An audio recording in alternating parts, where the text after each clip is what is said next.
Well, good evening, and welcome to Session 3 of Adventures in Wildspace, brought to you by the Neen Valley Role-Playing Association.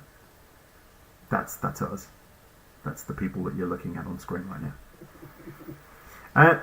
So, from the top, on your screen, we have Rob, who is playing Shigeru's. Below that, we have Pete, who is playing Varro, and next to him, you can just see her hand there. Marvellous! We have Christine, who is playing Megan. Below that, we have Anthony, who is playing Lovelaw, and me, hi. And then at the bottom, we have Martin, who is playing JL. I momentarily forgot the name of his character there, just for a second. It's not very good, is it? It's only 2 letters. JL. It's not that hard. And last week, our motley crew transported 3 Thrycreen to their home world of Zatkatar and landed them at their retreat, their monastery, I suppose we would call it. And after going inside to speak with the inhabitants, they had a rather grumpy conversation with the steward, who was a bit rude to them. And then they went back out to their ship, but rather than flying away, as the steward had asked, they decided that 4 of them would go into the town to see if they could pick up any further information, which they did. It was suggested to them strongly that they should go to the east and to a town called Ypres, which is a significant spaceport, which is what they did. However, when they came back to the ship, well, as they were coming back to the ship, they saw it take off because JL had stayed behind, and she had thought it best, given the number of people from the monastery who were coming out to crowd around the ship to take off. In doing so, the rest of the crew came around the corner, saw a bunch of people lined up, had seen their ship fly away, and decided that the best way of responding to a large group of people in any town, anywhere, on any planet that you can possibly imagine, is to attack them and definitely to kill one of them. It's always a good start. Funnily enough, having shown no aggression themselves, the group then turned on our adventurers. Things got very ugly very fast, and our adventurers were saved when JL, piloting the ship, came screaming out of the sky, and they were all able to leap aboard and disappear. In that time, Lovelaw had taken something of a pasting, and it was much faster than that, definitely. Oh no, they're getting away! We must walk slightly faster!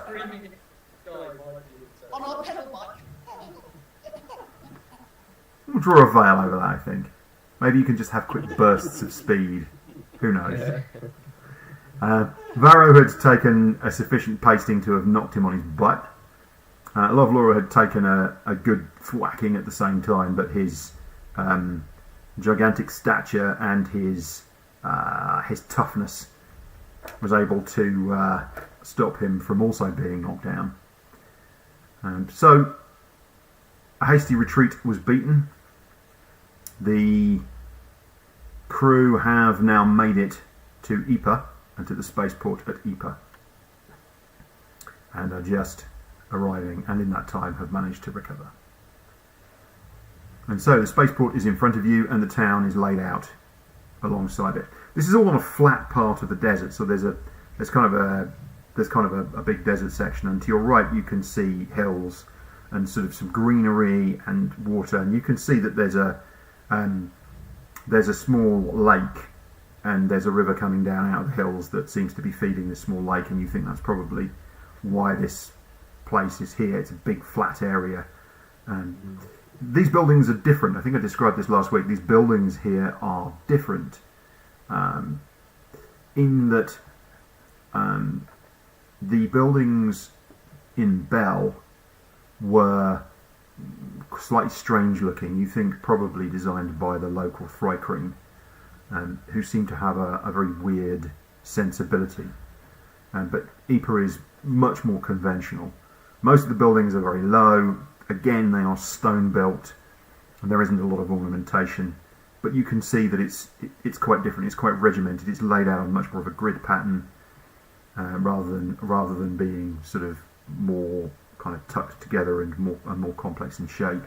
You can see a couple of squares in the town from your height as you come into land, and you can see there's big spaceport.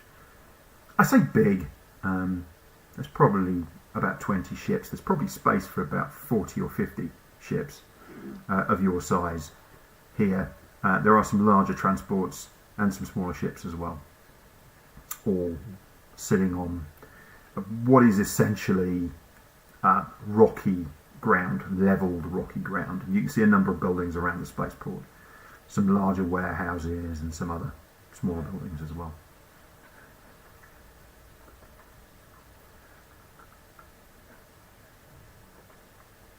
What did you find out?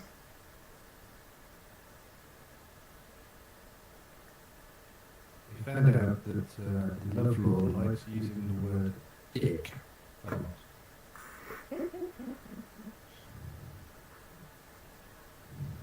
We also found out that we've got crates of alcohol, so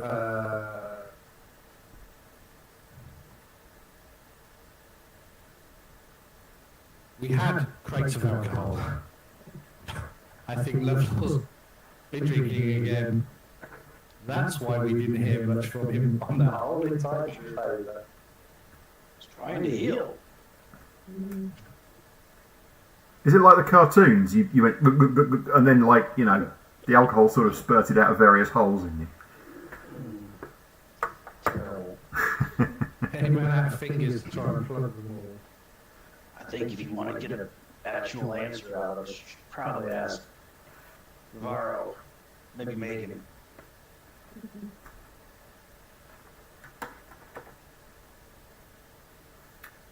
From destination or just out into the forest?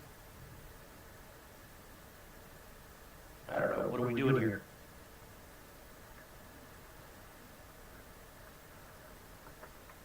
Well, that's up to you. Are you pick up jobs, weren't we? are you landing? Are you making any determination prior to landing? Anything else?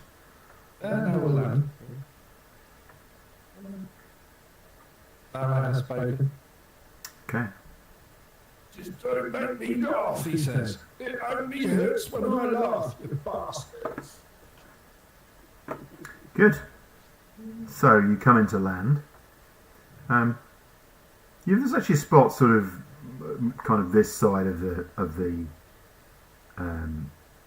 spaceport, and there's a good, you can see there's some marked out circles which you're used to landing in. Typically you'll get an X and then a circle, and the circles indicate the size of ship roughly that can fit within it, and there's a series of them that are sized perfectly for your size of ship, and you sort of fly in and just gently drop down and land perfectly.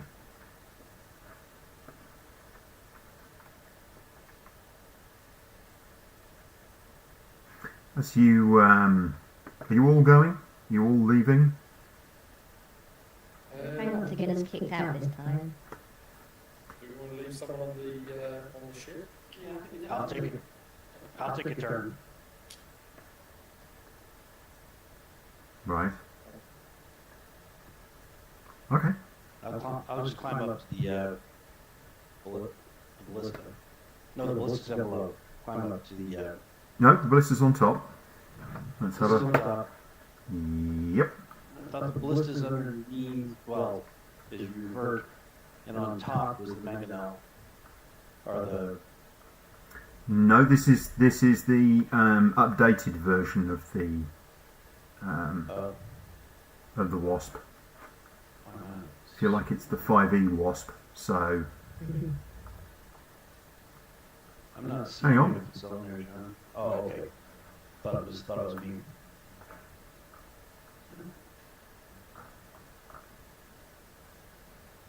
Yep, so the weapon deck is up top. Perfect. That's where I'm at. This is where the I'll look blister at it is. while they're heading. Yeah. Okay. I mean, that's where JL was as well. She was perched up there and looking out and keeping an eye on, because that's an open area, and that's normally, as you say, that's where you travel normally. It's where Lovelore goes to watch the stars go past, because it's effectively outside. The thing is, it is brutally hot for you. It doesn't seem to concern JL too much.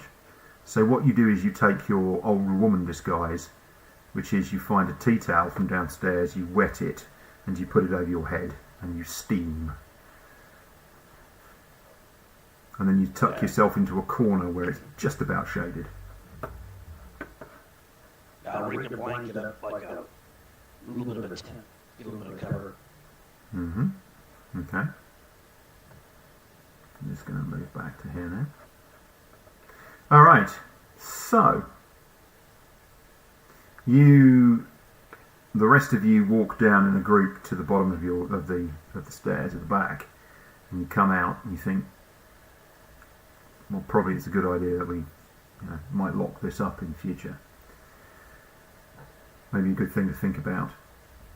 And as you come around, there's a rather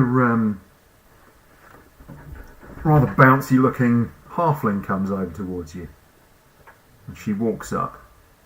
Much as you're used to in most other spaceports, she's carrying a small ledger in her hand. She seems to have some implements in a pouch at her waist, probably for scribing into the thing. She's probably got some bits of charcoal, sharpened bits of charcoal for writing. And she comes bouncing over. She's wearing this large hat, which shades her perfectly and will obviously be keeping She's her wearing a cool. large cat. Hat. Oh, sorry, cat. Okay, sorry. I did just have to She's check. wearing a large hat, which is shading her Not a perfectly. cat, it's a beaver. And she comes bouncing over. You're confusing that with pussy. Different thing. And she comes bouncing over. Good morning, she says. Good morning, good morning. So, how am I to register you?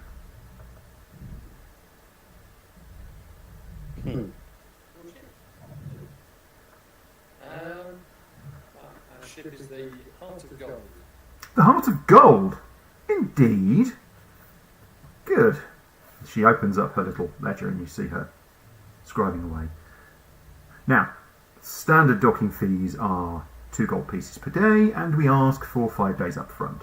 So that'll be 10 gold pieces today, please.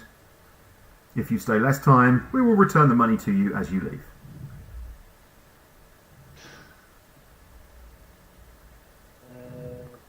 Okay. Yep, I'll pay over the 10 gold. Good. She's got a pouch. She flips the pouch open. And you can see that she's got more money in there. She counts the coins in, and then she makes a note about it. And then she writes on one of the pieces of paper, and she tears it off and hands it to you. And you see that it's got a date. You think it's a local date. It doesn't make much sense to you. It's got a date on it and a little note, and she's signed it as well.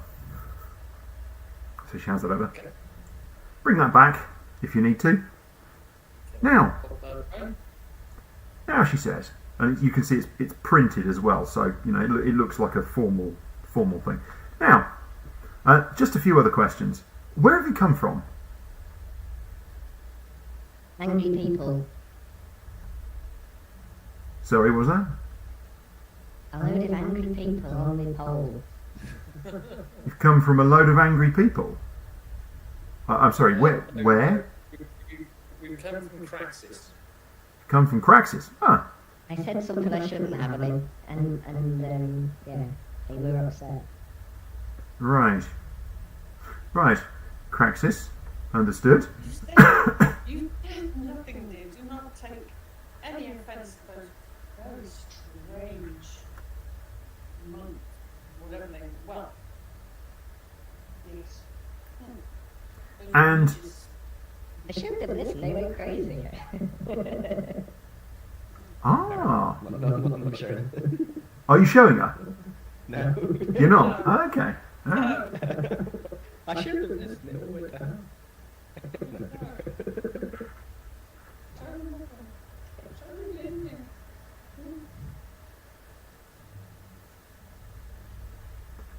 5 days up front.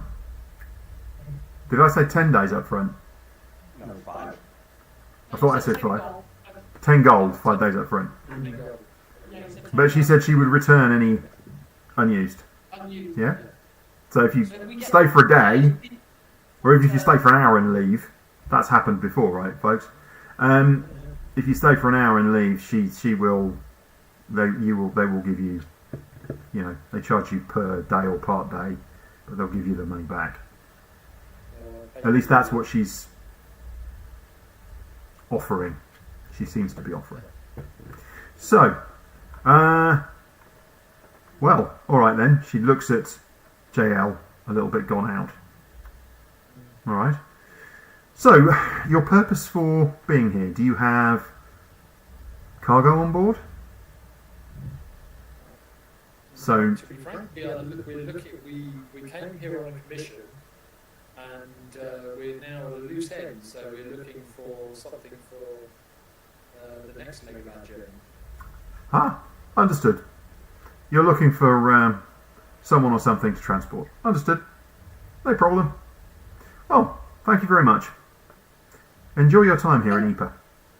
Can we ask, is there a good place that we should go where we could find jobs in the area? Well, Do you have a bulletin board anywhere set up, or do you have any good pubs or inns where there's good rumours and jobs to be had? well, you could ask at Altos. They are the largest shipper around here. They may have something. You could ask in the cafe. Over here, you see, Cafe Zuna, and she points to this long, low building, which has got a rather lovely kind of curved entrance, and these rather ornate wooden doors that are set back. So you've got pillars out the front, and then you've got like effectively like a veranda, and then behind that to shade it are these doors. You notice again here, there's very few windows on a lot of these buildings. They seem to be all built to resist desert heat, and it seems like the buildings a lot of it will be kind of internal and staying away from where the sun can fall on them. You could try the Cafe Zuna. There are bars, inns, and places in town. It won't take you very long to walk, perhaps half an hour. Up to you, really. A bulletin board? Wouldn't survive here very easily. Not when we have storms. That is fine, thank you. That is very helpful. Thank you. So, what was the name of the city we were in? Epa. It's called Ypres. That is Eeper. Ypres. And did you get that lovely hat as well? Oh, there are merchants in town that sell these. Great, thank you. You'll find this is common attire. The way you're dressed can be difficult in the heat here. It doesn't bother me. And she turns and walks back off across the spaceport.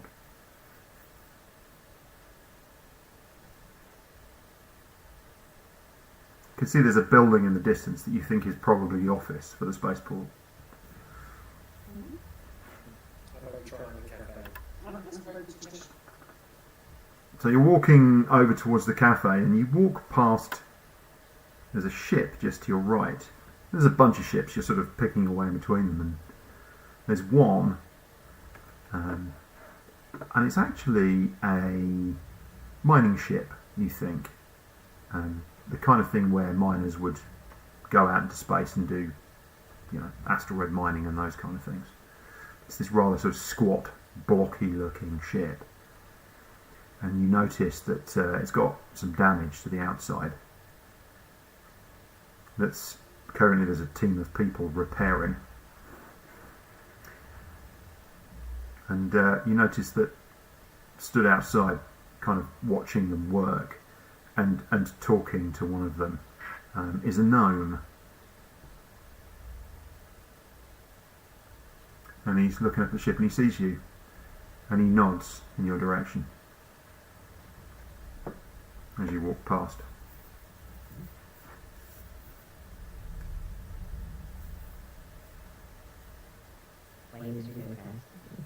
Okay. So you're going to walk over to the cafe. Mm-hmm. All right. So you are all dressed neatly.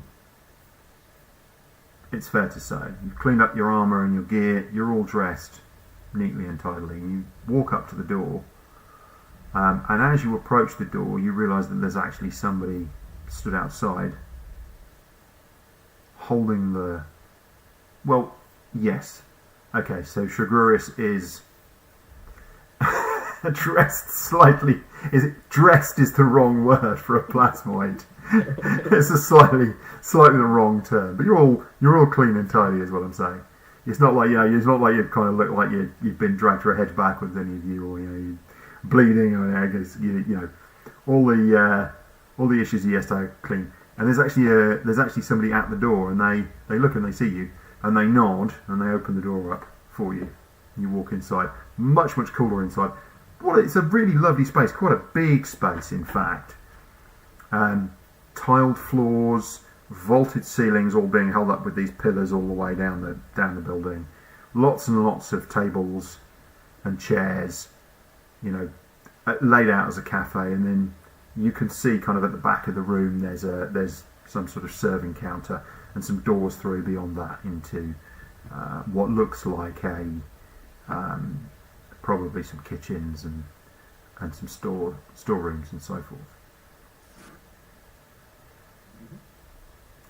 This human woman comes over, and you think she's probably dressed in a very simple white robe, but she also has this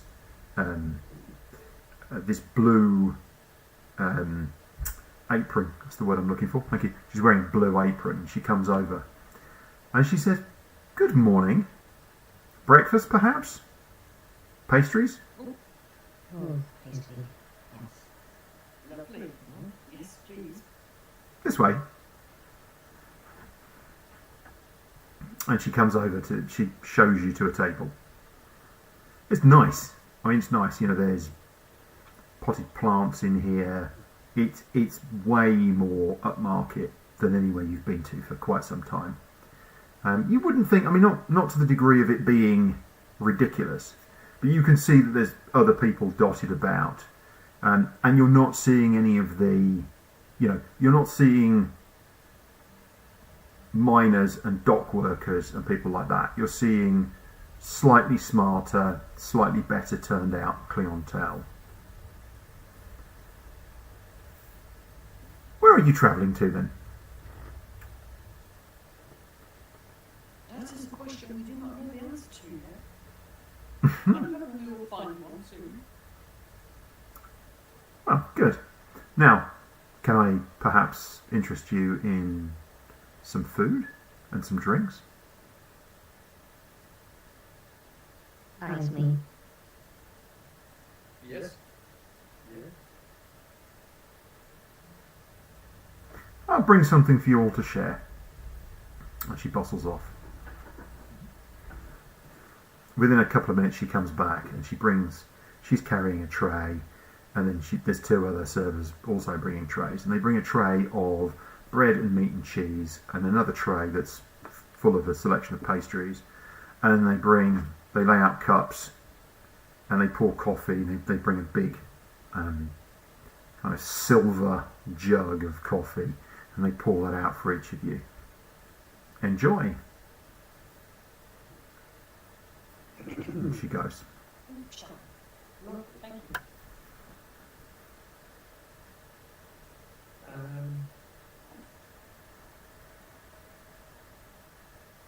So they well, let's have our coffee and pastries and whatever. At one of the nearby tables, there's this elf, and you see him.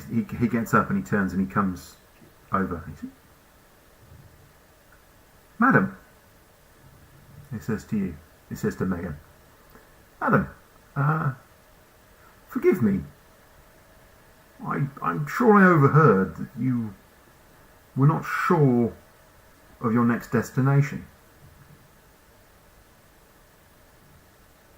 Is that correct?" That would be very true. We do not yet know what our next destination will be. Do you need transport, or do you have some?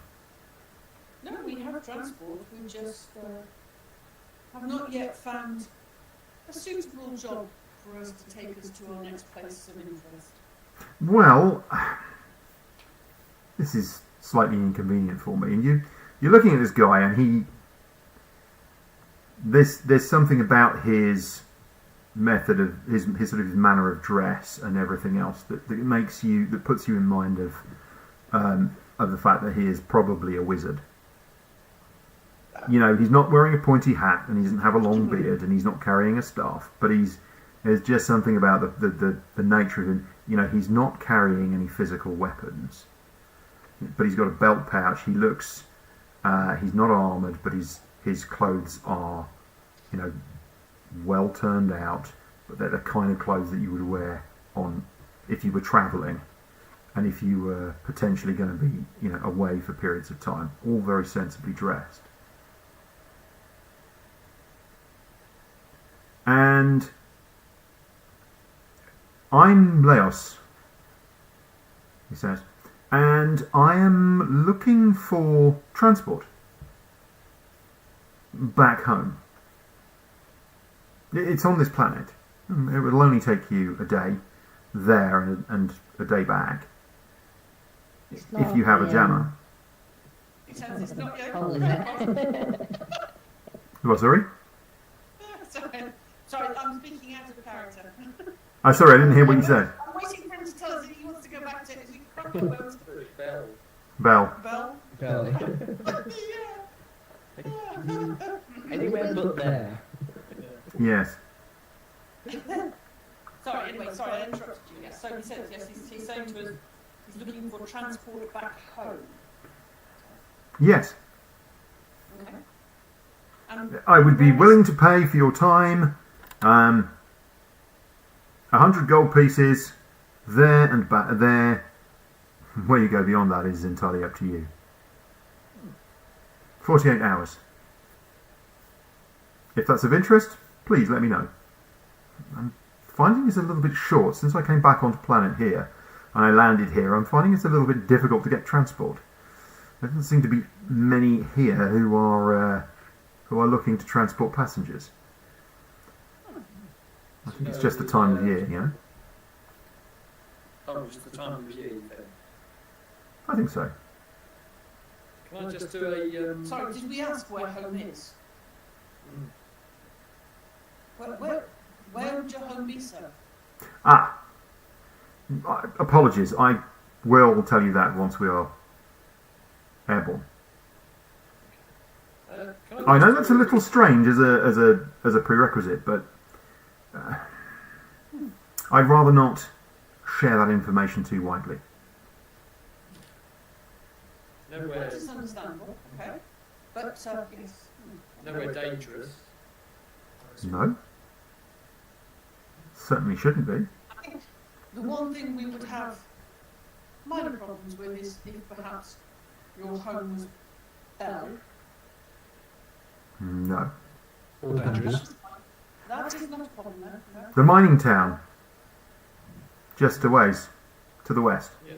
Yes? Not a problem. No, no, no. To give off we are happy with that, that's fine. John, can I do an insight check to Mhm. see if he's being upfront with his motives?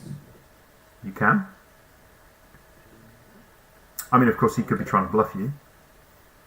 Well, yeah. It's,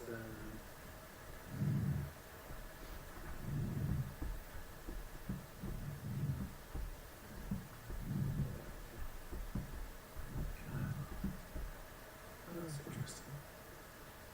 Rob, we need to take that up offline, mate, because I don't know anything about it. The steel defender thing, yeah? I just need to look at it, that's all, so I know what's going on. Certainly, you don't feel he is. He seems on the level.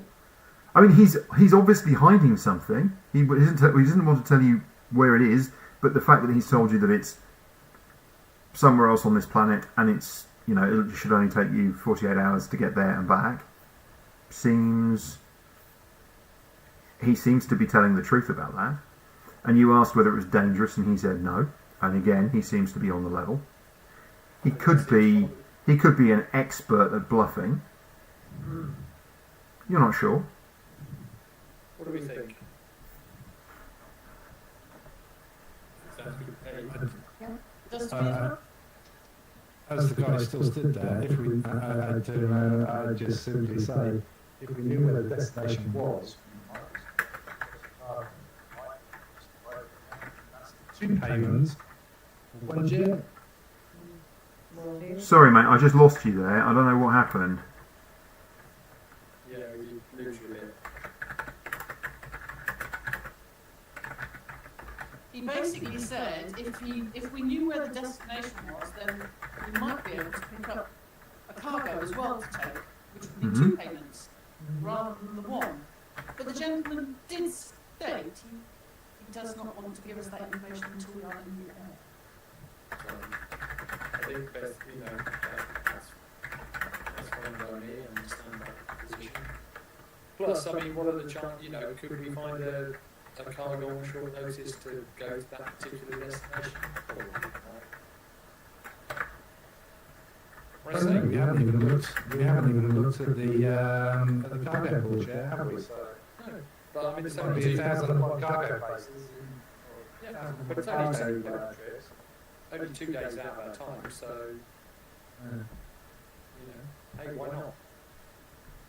And we can get, you know, 4 days back from our docking fees. Or we can. Well, it depends if we need to come back or not. At the moment, this seems to be like the best place to pick up jaws. Any time, really. Yeah, so we go there and come back. The pastries are really good. Pastries are yummy, aren't they? Plus, we get a reputation. Have you tried that marmalade one? Oh yes. Gorgeous. Oh, everything's all right then. The server comes back over. Good, good. A lot of people can't tolerate the flour that's made from crickets. They seem to find it distasteful, but I think it's excellent. And she smiles. I think it adds a lovely nuttiness to the pastries. I agree. I think it's wonderful. And she smiles and turns. And I've got a pastry on the go which originally started off as like a half moon. And when she comes over, I turn it inside my food body, so I'm able to smile. And it's not dissolving quickly, so, you know, when somebody says something disapprovingly, it turns into a frown. turn that frown upside down. Smile. And this happens throughout the remainder of the day, because it is a substantial pastry. Right. Anyway, what do we think? It's a quick 100 cold. Let's do it. Yeah. Yeah. Definitely worth doing.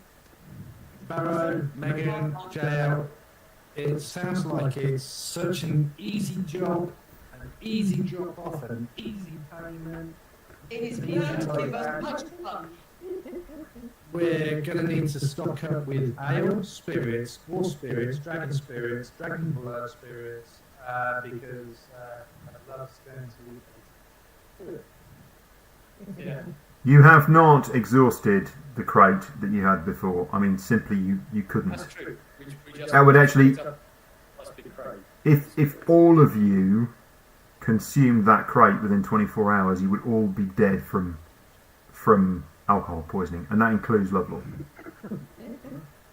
Presumably, he'd be drinking at a 3-to-1 ratio for the rest of you, but you'd all be dead. I mean, literally, it's that, you've got a lot of hard liquor there. Unusual TPK, that one. Okay, so And then they all just sat there and drank until they all died.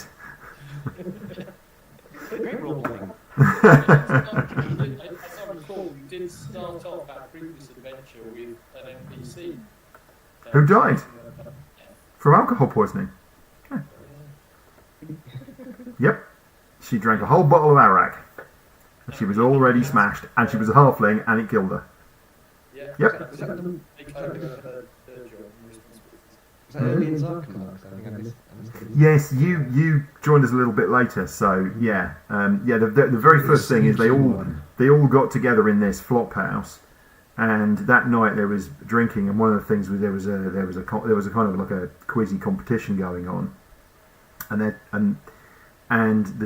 table kind of won, and this woman who was at the table with them, this halfling was at the table with them, won this bottle of arak, and she basically just drank the whole lot. And then the next morning she carked it, and it turned out that she was a courier. She was due to be taking this letter, and the town guard basically came along and went, right, you're doing it. And that's how they got their first introduction to Master Chanceful. Literally in the first session, she was one of the NPCs, and she was kind of there almost right up to the end. There you go. And that's actually how they found out about Rostam as well. They never actually met him at that point, but you met him later. But yeah, it was like Rostam commands it, you're going to go and do it. So, and they did. And from there flowed a great adventure. Yeah. 3 years of adventuring. And we started with a dead halfling. Good. All great to do. So you pay the bill. It costs you 3 gold, which is quite steep, especially for somewhere like a place like this. You can see why actually it's only more upmarket. I mean, the miners couldn't afford to shop. I'll get this one. We've seen how many pastries JR Yeah, and I'm paying the ice cream. as offline. More. Okay.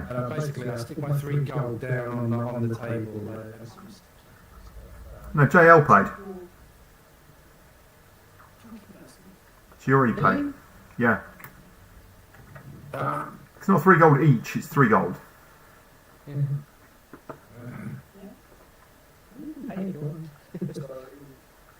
already done it, that's it. I'm offended, JR. Oh no, I offended someone else. So, You showed me a picture of a ship, paid 3 gold, that's it. So before we go, there's this note. yeah. Is that? That's been attacked. The mining ship.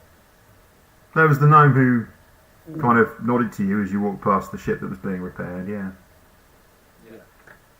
So, You were seeing what did that damage. yeah, it might be worthwhile on the way back. Okay. Well, yeah, that was at the port, wasn't it? So it was in the cafe itself. So the cafe is right on the edge of the spaceport. And what you get the distinct impression that for people who are travelling, this is probably the informal waiting area. If you're waiting to travel on a ship, then this will be where you will come, and you will wait and have a tray of pastries and some coffee. And there's quite a few people around, you notice, who are sitting. Some of them are reading, some of them have got little journals out and making sketches and notes. Some people are simply sitting back and enjoying a conversation and some food. Yeah. So while the rest is finishing up the pastries, Farrah's going to wander outside over to this mining ship Okay. and have a chat with this gnome. All right. Hello, friend. Hey. That looks nasty. Yeah. Is that anything that we need to be worried about with our ship? What attacked you? Who are you then? Oh, yeah, I'm on the Heart of Gold over there. Just. That wasp. Ah, yeah. Yeah. Thought I recognised you. And he puts out his hand to you. Okay. Stross. Stross Manzik, captain of this here. This is a lucky star. Not so lucky, huh? Now, me and my crew were... back here, so that counts for something. yeah, not bad. So, me and my crew were mining an asteroid. Not far from here. Good find, we thought. Plenty of rare and precious metals. You don't get metals much here on Zatkata. Mainly gems here. So, it was good. We were going well. We'd mined a lot of stuff out. And we were slowly loading the old girl here. But there was still a lot that we were just stacking up ready to bring on board. And then we got attacked. Because of course we did. Bloody pirates. Yeah. So, I reckon we could have had them. But we were getting to a point where our reserves were getting low. And it was touch and go. And I didn't want to lose anybody. So we ran. Now, we're getting fixed up. And once we're done, we're going to find another crew with another ship. It's a wasp. I don't know. You may be not interested. But we're going to find another crew with another ship and get them to come and help us. Okay. So, I mean, you look like you might take a couple of days to repair the damage. We should be back in... we should be ready by tomorrow, I think. Yeah? We've got a little side job. We'll be back in 2 days, but... Yeah? if you're still... maybe we'll have a chat. Well, yeah. Is it just you and the... Oh, There was the masky one and the horny one and the blob. Oh yeah, we got a... They know how to fight? Yeah, we got a big guy on the ship as well, so... Left him up there to rip off the heads and down the neck of any who come and mess with your ship, huh? Absolutely. Good idea. Yeah, I think you should be fine here. It's safe. This port's safe. Landed here many a time. It's a good place, actually. They look after you. Not the cheapest place to land, but, keep everything safe. Yeah. Okay. Well, good fortune to you, and maybe we'll see you in a couple of days. Yeah. You take care of yourself out there. And you. Right. And, Barrow, head back. Okay. So let's organise things with Laos, shall we? I'll let the I'll relay that conversation to the others and say maybe a job back here in a couple of days. Sounds good. Sounds interesting.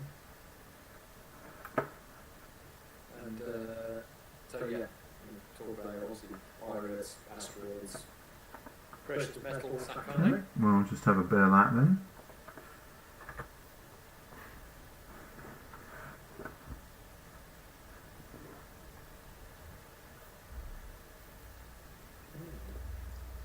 Good. Right.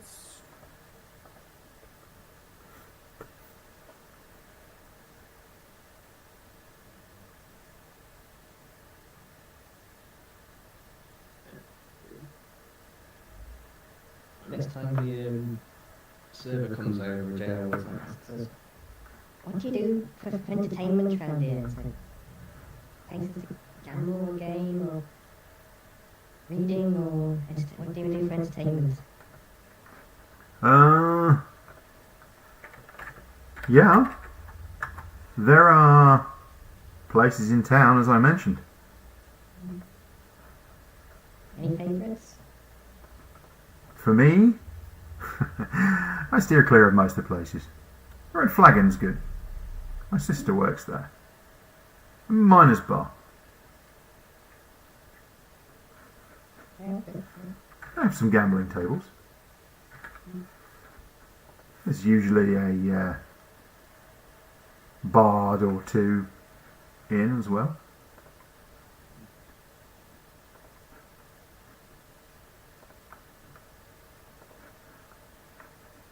Okay, so question for the group then. So we've got a couple of jobs. We've got this ferry job, this wizard, for 100 gold. Which you've just said you'll do. Well, have we said to Yep. him there? Yep. Oh, okay. Okay, I'll back out on that. Right, well let's go. Is he ready to go? Yeah. He's coming with you out of the cafe and he's walking along and he's Oh, talking to you, just making chit chat. Let's go. I don't require any particular facilities. I have some rations here. So Yeah, clearly if there's somewhere that I can rest, then that would be ideal, but I'm not looking for, perfect facilities. I do understand. You look like adventurers, so staying safe is one of the things that we do. You can, you can lay out your bedroll in the hold. It's Perfect. Let's keep it simple. Good. So he comes on board. Oh Lord, there's this elf coming with them. You see him coming, so you're sort of peeking over the top. And as you see him coming up, you just stand up and look. You're watching go him. to the dock master as well. Get the money back from my docking fees. Right, so you're going to head back to the office. Yeah, All right. should they? All right, so you go over to what you think is the sort of the admin office, and you go into the building. And these big solid stone buildings. You go inside, and there's various desks around. There's hive of activity in there, and as it happens, as you're walking in, there's a dragonborn who's stood and he's talking to a bunch of the staff in there, and he sees you coming, and he kind of one eyebrow goes up and he turns. Can somebody help you? Yes, we. He's got quite dark. It's grey, but it's almost black. He's sort of shading into black skin, which you think must be quite interesting in this atmosphere. And he's dressed very, very lightly, presumably because it gets so hot. He's also wearing a big hat. In fact, everybody seems to be wearing hats. It's a thing. I have to get some hats. Many Depends on hats. Men, women, and things in hats. I should say. Yes, we paid for 5 days of dropping fees up front. Someone will sort you out. Oh, you came in on the Wasp. That's right. Yes. Something to do with angry people. Yes. Just don't understand. He looks at you, and his eyes are absolutely piercing. This guy clearly, and you realise he must be in charge, right? And he looks at you, and he looks straight at you, and he's watching you, and you can feel him watching you. You know his mind is working, and he wants to know more about this. And he doesn't want to know more because he's nosy. He wants to know more because this is his business. this is what he does, right? And you know, normally most places, spaceports, they're not usually private enterprises. They are part of the fabric of the places that they belong to. And he's been charged with this, looking after this place.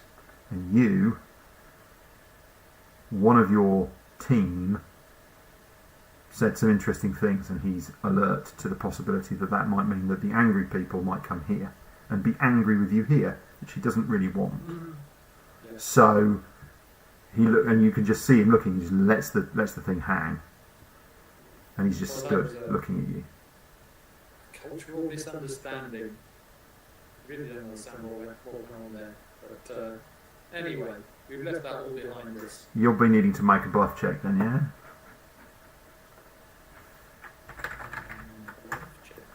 Bluff, not bluff. I can't remember what the term is. I can never remember. Why can't I remember? Sincerity. It's a sincerity check. Yeah. How about persuasion? Persuasion. That's the one I'm looking for. Thank you. I don't know why my brain cannot lock on to that word. Yeah. I'm queuing up a bardic inspiration as well in case I need. Sorry. No. Deception. Deception. You're not trying to persuade him of anything. You're trying to deceive him. We're not trying to deceive him. I'm not trying to deceive We're you. telling exactly the I truth. did not tell a lie. Did I tell a lie? No, you didn't. Again, nice try, guys. Lovely try, but no, honestly, it's deception, right?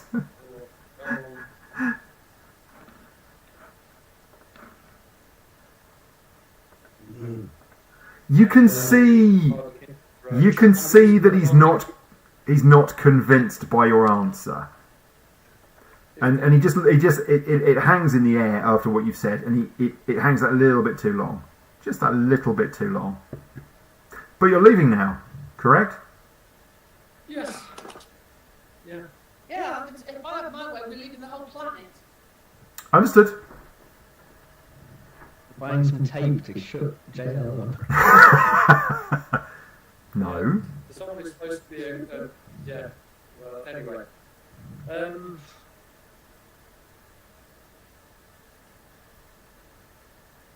So you think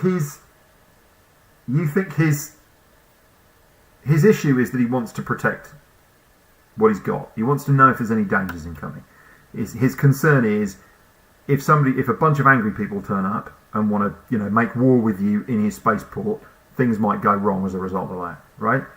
You can see that ticking over in his head. So he's got that concern, right? And what he's doing is he's going, okay, how much of a risk is this? Right, I don't think you're quite telling me everything. I'm not getting the full story out of you, but I'm not going to push it because you're leaving anyway. And at the moment, it's not like he thinks you're a vicious murderer who would go around murdering innocent people just on the off chance. So he doesn't think that of you, so that's perfectly fine. Yeah, that's good to know. Yeah. Despite the fact that you are, but whatever.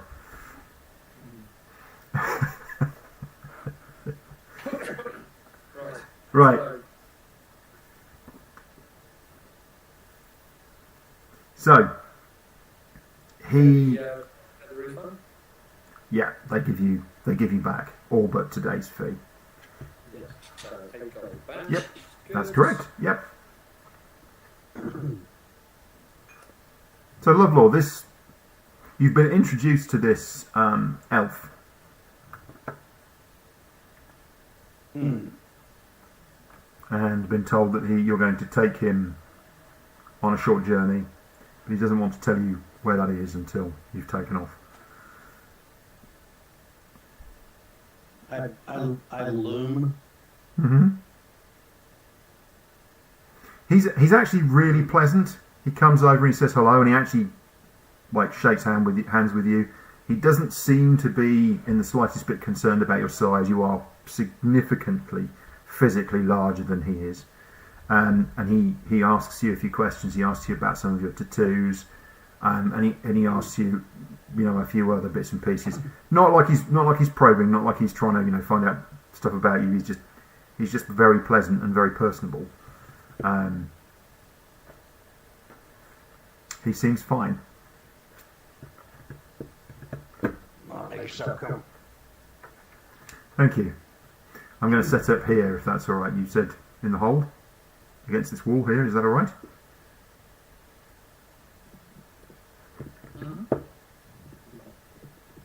As I said, I don't need very much.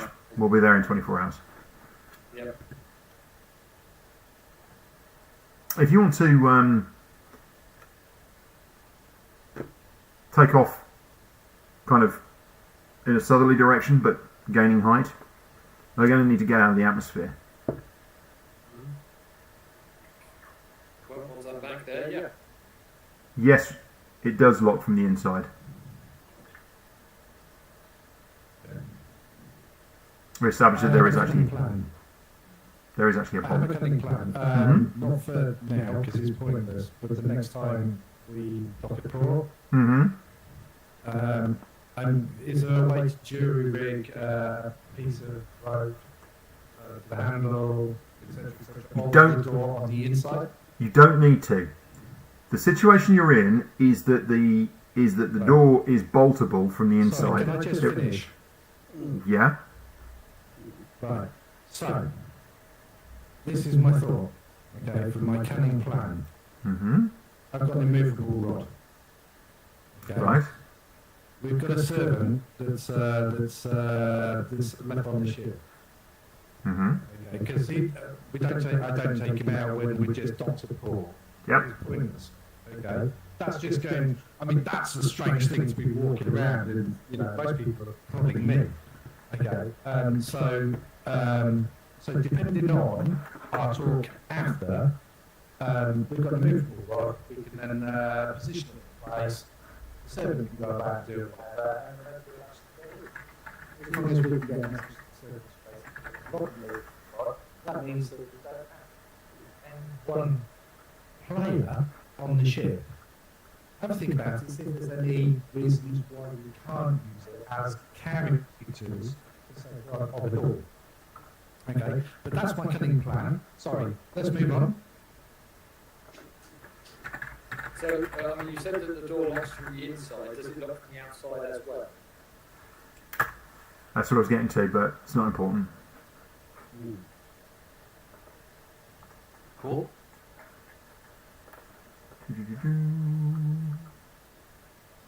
Well, back. It's got a lock on it. The only problem is that right now you don't have a key for it. You've never used it before, Oh, I see. Right. so you'll need to basically get the lock repaired. Yeah. Or you can use the immovable rod, which I think is quite a cute thing. The only problem is if you lose comms with the robot, how do you? Yeah, a lot of climbing. I know. Well, there is that. You can just climb up the side and climb on the deck and get in. But Right. So it's going to take us what, a day to get to this mysterious planet? Yeah. no, not Our destination. A day? destination on this planet. Yeah. Just the destination, yeah. Mm-hmm. Yeah. So a day. Right. So do I think that I could use my tools? Okay. To basically have things with lock in within the time period of said journey. Yes, you can. You can fix Okay. it. So what I'd like to do, first of all, not fix it straight away because I don't want to prove how awesome I am, okay, as an ooze and a pirate. But once we've been on the journey, you'll see me down the door and I'm tinkering with the lock, and I can find out first what's wrong. I'm then going to fix it, then I'm going to blank it back to how it was, and then put it back together again, so that I can tell my comrades that I know what's wrong with it, and I can fix it, but it may take a couple more days. I can tell you exactly what's wrong with it. Would you like to know what's wrong with it? Yes. It hasn't got a key. It's that simple. It's just that when you found the ship, I'm going to make a wooden key. you didn't find a key. So what you can do is you can remove it and put a different lock in of your own design. You're more than welcome to do that, or you can take it apart, look at what type of key it needs, and then fashion a key. So either of those is well within your remit. That is absolutely perfect for me because that's what I'm here for. I'm here to fix things. That's exactly it. And to pirate things. And to Okay. swing from ropes from the yardarm. So, Actually, I don't know Good. what the yardarm is, but I read it in the book and it sounds fantastic. you take off. Don't fall out that door.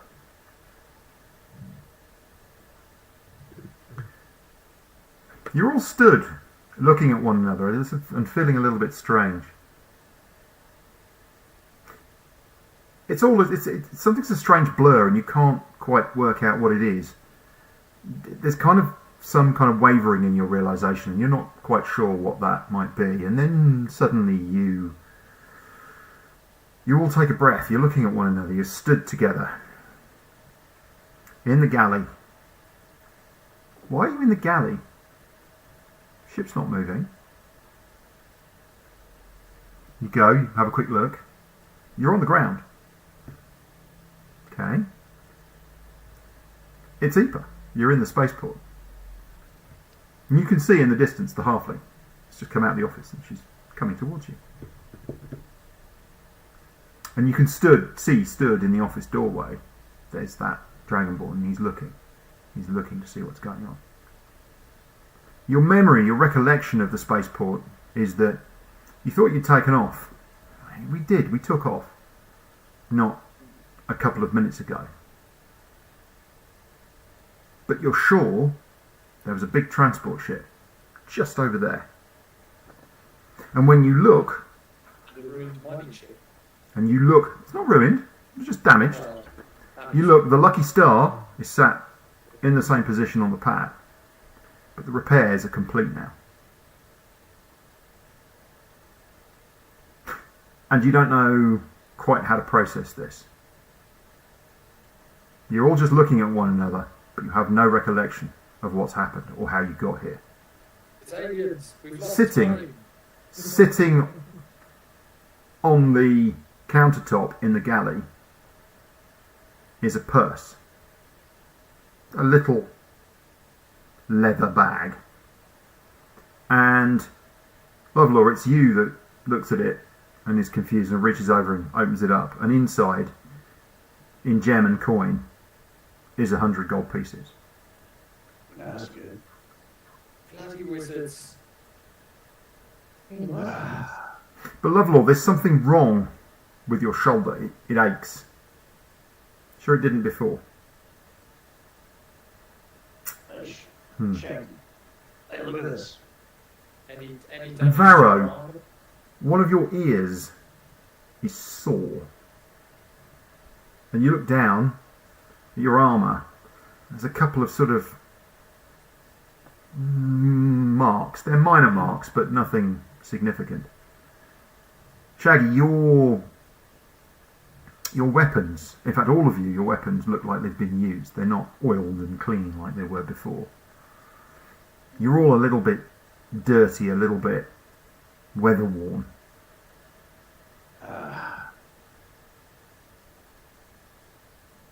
That wizard freaking stole our memories. He's got us in a fight. He's stolen our memories. What was it? Bastard. Sounds like it's me. Do we need a wizard?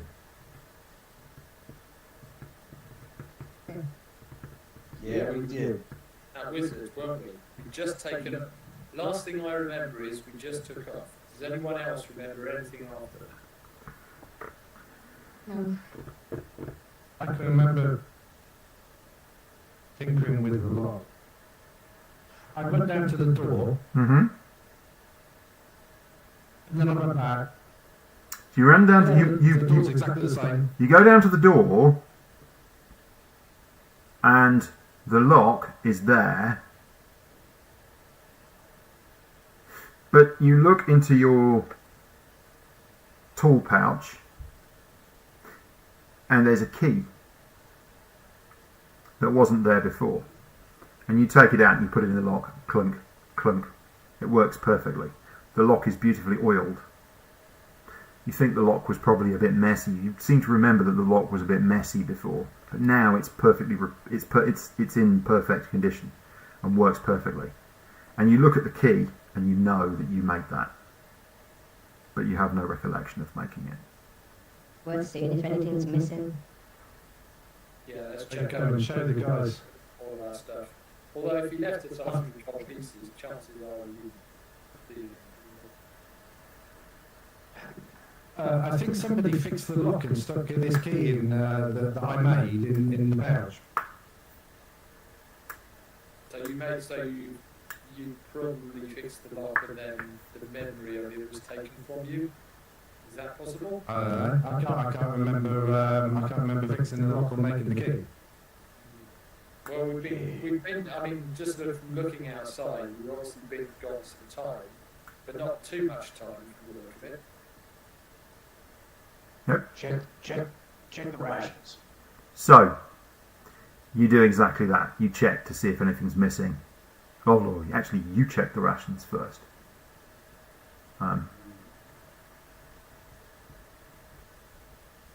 JL, you check the outside of the ship. You dash down and walk around the outside of the ship, but the ship seems fine. Ludlow, you check the rations, and definitely you've eaten a few things. You know, there's a few things missing. Particularly, there was a very nice bit of ham left that you were sort of, you know, you were slowly eating your way through, and pretty much everyone else didn't really like it. It's cured in a very particular way and very leathery, and the way that you like it, and that's gone. You probably would have eaten that in the last couple, you know, a couple of days would have finished it off because there was only a small bit left. But that's definitely gone, and you recall having that because no one else liked it. The rest of you check around the ship. You check everything, but you can't find anything missing. Your own personal items are all still with you. Everything seems as it was. Suppose if we wanted to take anything of value, he'd make us forget that we had it, possibly. If you could. Yeah. No, I mean he left the 100 gold, so he might be a bastard, but at least he's a nice bastard. We can work with those. We can work with those. To be fair, he did say 48 hours, 100 gold. Mm-hmm. Yeah. Well, let's chalk that one up to experience. Let's divvy up the money. So 20 gold pieces to everyone. Oh, sounds good to me. Add into your account sheets. Alright. The halfling I am very fine. has arrived Okay. and she's waiting for you. I'll go and talk to her. Back so soon?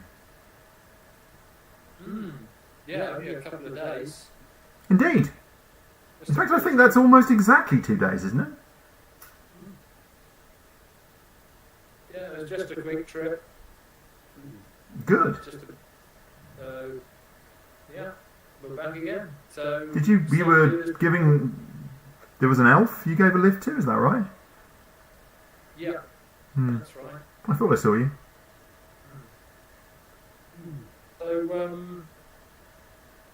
So you do this before with the docking fees?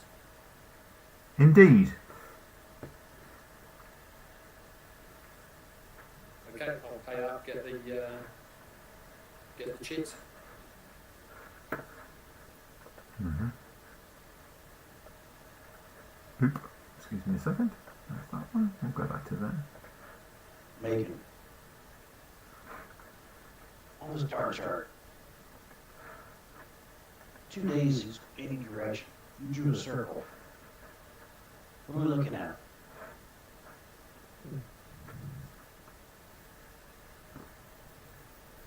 It wouldn't be 2 days, would it? It would be a day, because it would be 24 Day hours. out, day in.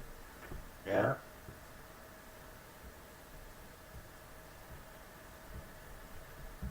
But then he did say it was on planet, not off planet, so you would be looking at somewhere within Well, I think we discussed last week that basically it takes about 24 hours to get out of atmosphere. Was it or 12 hours? It takes about 12 hours to get out of the atmosphere, and then basically you're fast enough to fly pretty much anywhere on the surface, on the face of this planet, and then another 12 hours to get there. Roughly, you can go from any point to any point on the planet in 24 hours. Fundamentally, So basically, it could be anywhere on this planet. Yeah. there isn't really anything else within 24 hours around here. This planet doesn't have any moons. There are, at a distance, there are a few kind of little bits trailing around, which is where some of those asteroids come in. There's actually there was a tiny proton moon that at some point has been broken up, and there's a small asteroid field that orbits around this planet at a reasonable distance. Yeah, but it's marginal. You know, it doesn't. You can see the odd glimmer during nights. Was that please tell me that wasn't your landline? No, it's Peter Burrow. Yeah.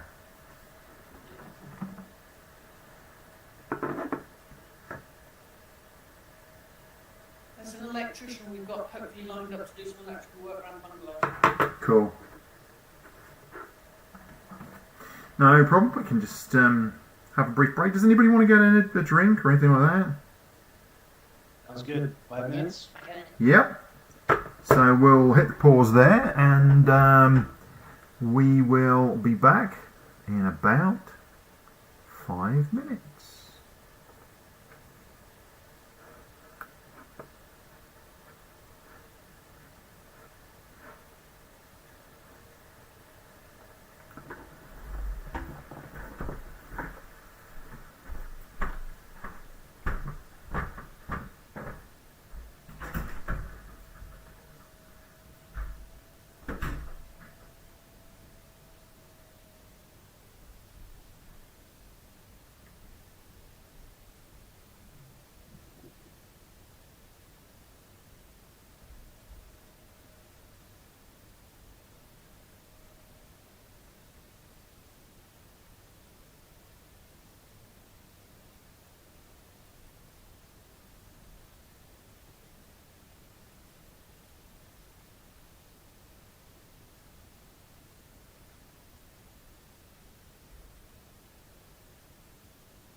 Yeah.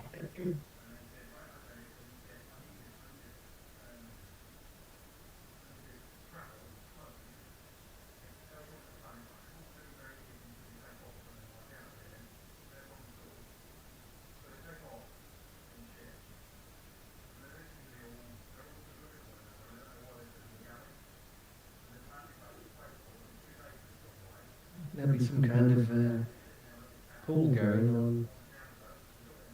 How long it takes Jail to put a foot in it. Jacob's advancing each planet, each destination we go to. I didn't kill anybody this time, so that's good. Well, not that we remember. Exactly the case. That's funny.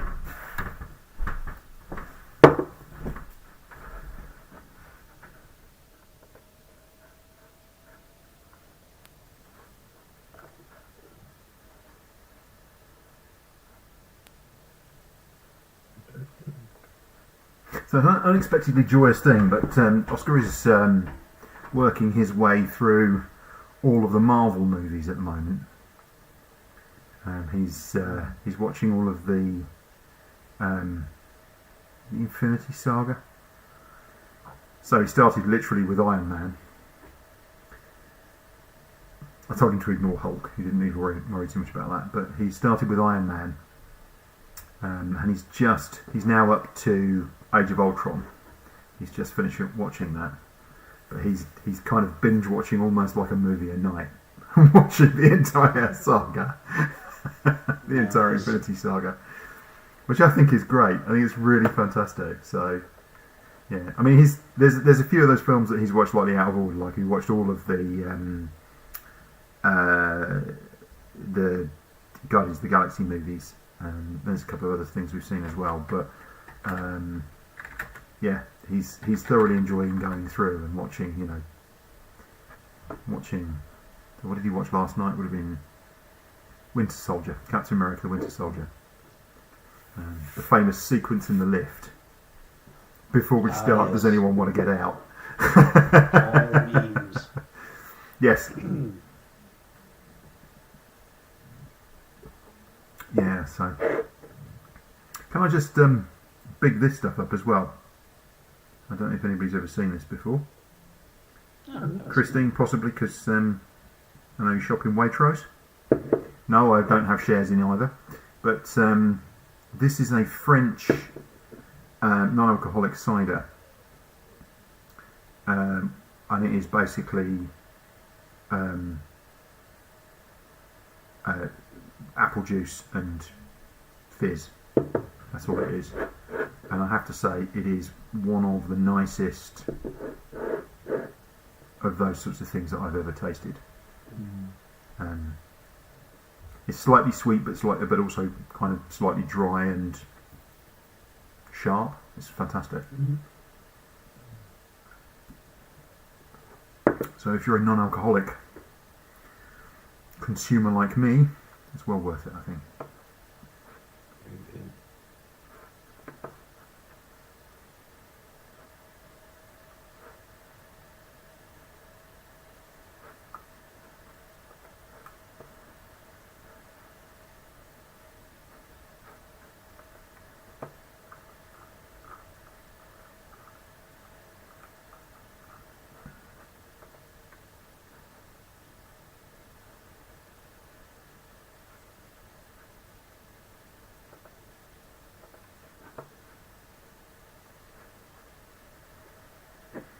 So where's he up to? Age of Ultron. Okay, so he's got Ant-Man next, then Civil War. He's seen Doctor Strange. He thinks Doctor Strange is amazing. He also wants a big cake with a big collar. I'm like, okay.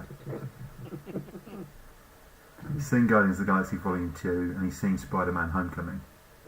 So then he's got Thor Ragnarok, Black Panther he's seen as well. And then it's Infinity War, Ant-Man, Wasp, Captain Marvel, Avengers Endgame. So... he's only got about 6 more to go. And then the rest of it you don't want to bother watching, do you?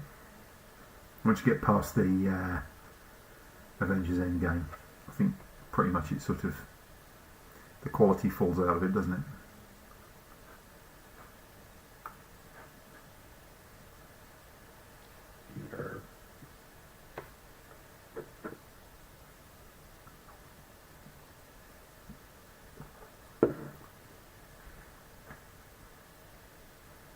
Although I have to say, Guardians of the Galaxy Volume 3 I thought was excellent.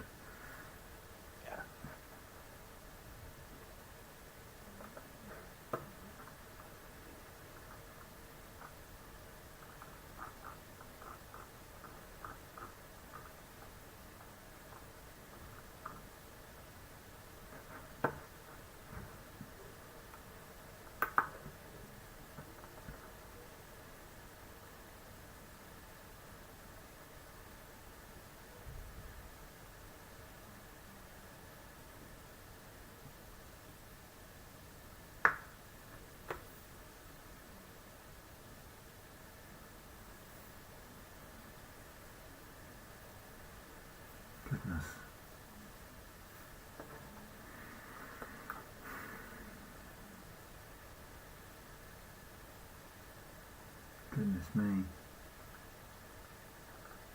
I'm just looking at the box office for Marvels,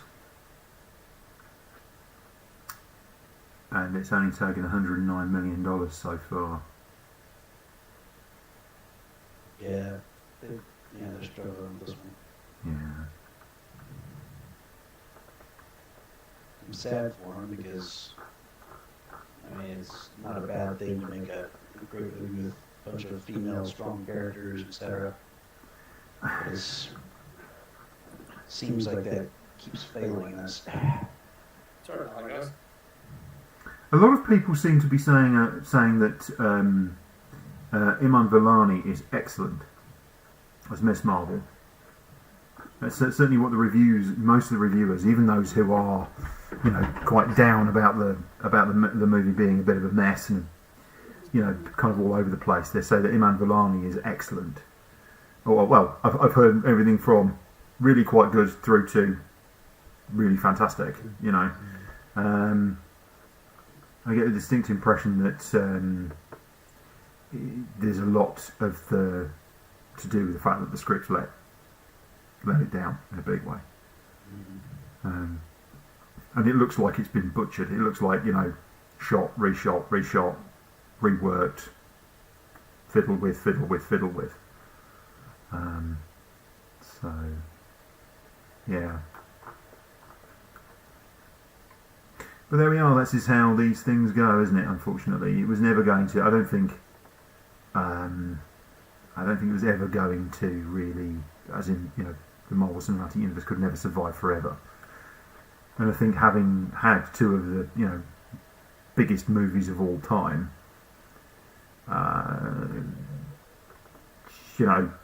of at the end of that, that big kind of saga, and it all linking together, I think that the next stage probably had to go in a different direction. And then they did things. I mean, I've not seen Legend of the Ten Rings. I've not seen that. Shang-Chi and the Legend of the Ten Rings. I've not seen Black Widow either, but I just was surprised that Eternals. I mean, that is a film that is about a bunch of immortal people who have lived on Earth since its time immemorial, but have decided that they could never help out before. It's like, well, where have they been through all the crises that Earth's been through and all the kind of invasions and this? Oh no, we can't get involved. It's like, well, what's the point of you then? Well, the point was that they're basically they're not there to help the Earth. No, I get that, but it just But yeah. I mean, I think the thing for me that the Marvel Universe suffers from is the same thing that the comics suffer from, which it starts off with all of these single characters who have their own plots and they do their own thing. Then they bring them all together, and then they really struggle to go anywhere from that. All of these streams leading to the sea. And then how do you separate it back out again? And they've introduced so many characters that it's all got very complicated, and the timelines are messy. And it's, I think people just are fatigued with Your dog is attacking your microphone. Our dog is attacking her bed, actually. Okay. She's having a good old scritch at the bed. I think the only solution to the MCU thing would have been something of a soft reboot, and what I mean by that is to leave a lot of that stuff behind, jack the timeline forward a bit, perhaps use some of the previous characters for bits and pieces, but come up with a new flowering of some different characters. Maybe using one or two of the old characters, but mainly sticking to new people and new plots and new ideas. I mean, it's difficult because, actually, very similar to what you just said about these terms. There's all these superpowered individuals hanging around doing nothing. So now MCU's at the point where you've got, you've got gods, you've got, all these superpowered people all hanging around on Earth. Well, if something happens, what are they doing? you know, well, you know, or they're at the theatre or something like, you know, you've got to explain why Mhm. they're not dealing with the threat and why whoever it is that is dealing with the threat is dealing with. You know, again, it's like the Superman problem. Oh yeah. How do you put Superman under threat? You see, but this is the problem with Captain Marvel, isn't it? Yeah, she's the most powerful character in the Marvel universe. Yep. So, how do you threaten her? How do you come up with a situation that puts her in? Which is where Guardians of the Galaxy won, because it was able to anchor stuff on Earth and kind of anchor it in human kind of human scale, but actually it took everything away and put it away from Earth. And And- of course, none and of Chris- the Guardians of the Galaxy was, you know, superpowered to that extent. You know, they were mid-level heroes, basically. Yes. But then that was the other point about a lot of those things. That's what you would. I actually think you would scale down the stories. You would make them smaller, more local. They wouldn't be the kind of things that Captain America and Iron Man and Thor and stuff would get involved with, because they're too small. They're too local. Which is what they did with Miss Marvel. You know, I've not seen it, so I don't know. Series, yeah, is really But I'm not talking about TV series. I'm talking about movies. You know, I mean, it's what Netflix were doing half a decade ago with the characters they had, because when they had the Marvel characters that are now, of course, those shows have now moved to Disney Plus, haven't they? But I'm talking about those things. So. Daredevil, etc. Yeah, Daredevil and Punisher and Iron Fist and sorry, Jones. Okay. Oh yeah, Iron Fist Jones.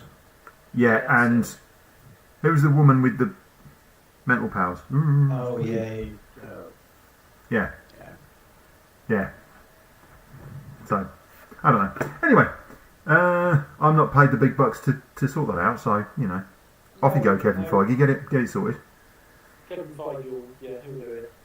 Or they'll get, what's his name? Taika Waititi. Please don't.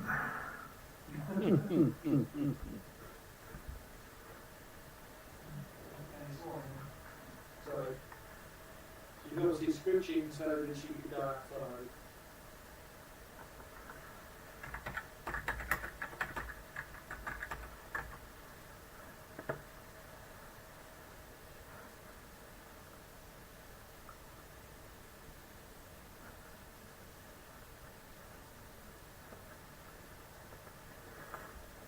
He's gone again, guys. Shall we just get on without him? Oh, yeah, I'll just let, It's just off screen. yeah, I'll just let Ah. Scott out the door, waiting for her to come back. So- He's rearranging his crotch ready for the next time he has to stand up. What are you doing now then? Waiting for Pete to sit back down so we can watch his crotch. Yeah.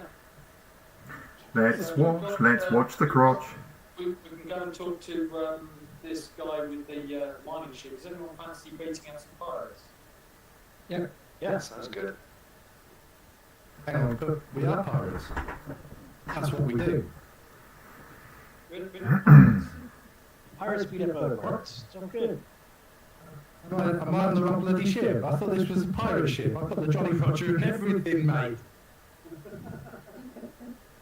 We'll have plenty of time for that. I give him a pat. Okay.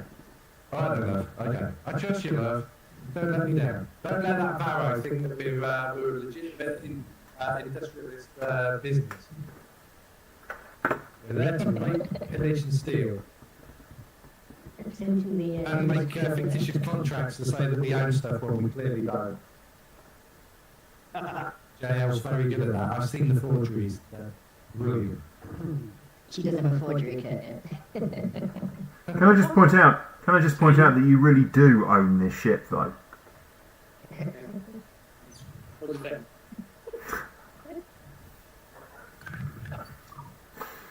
I bet you Christine spanks that monkey. I think we're going to get pulled off YouTube. I think that's what I think at the moment. never heard you complain, so, you know, I got a cod piece. Just wear it for Felix tomorrow. Okay, he'll be well put out. You've got a monkey and he's only got a small little finger one.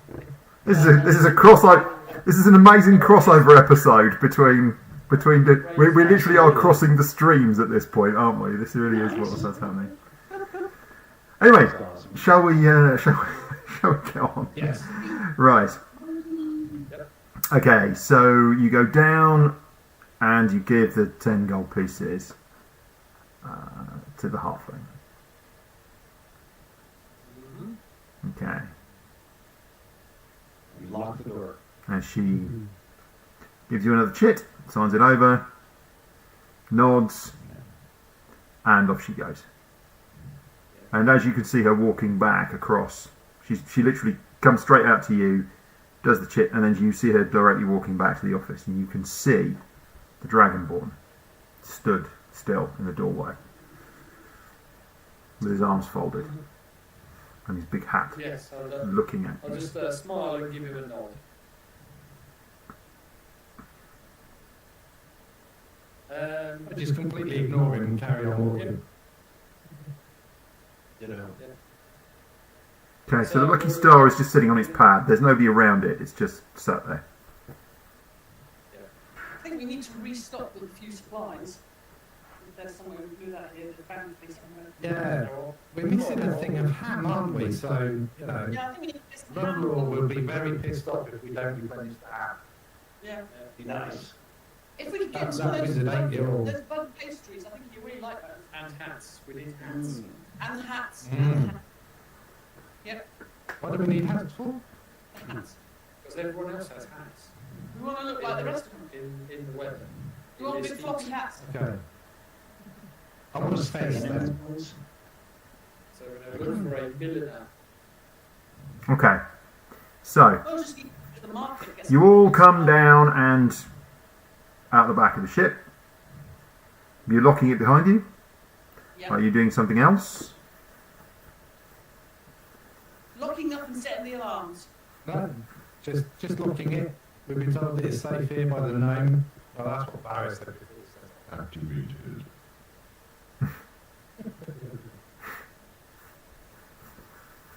So, okay, very good. So you're going across to the lucky star first.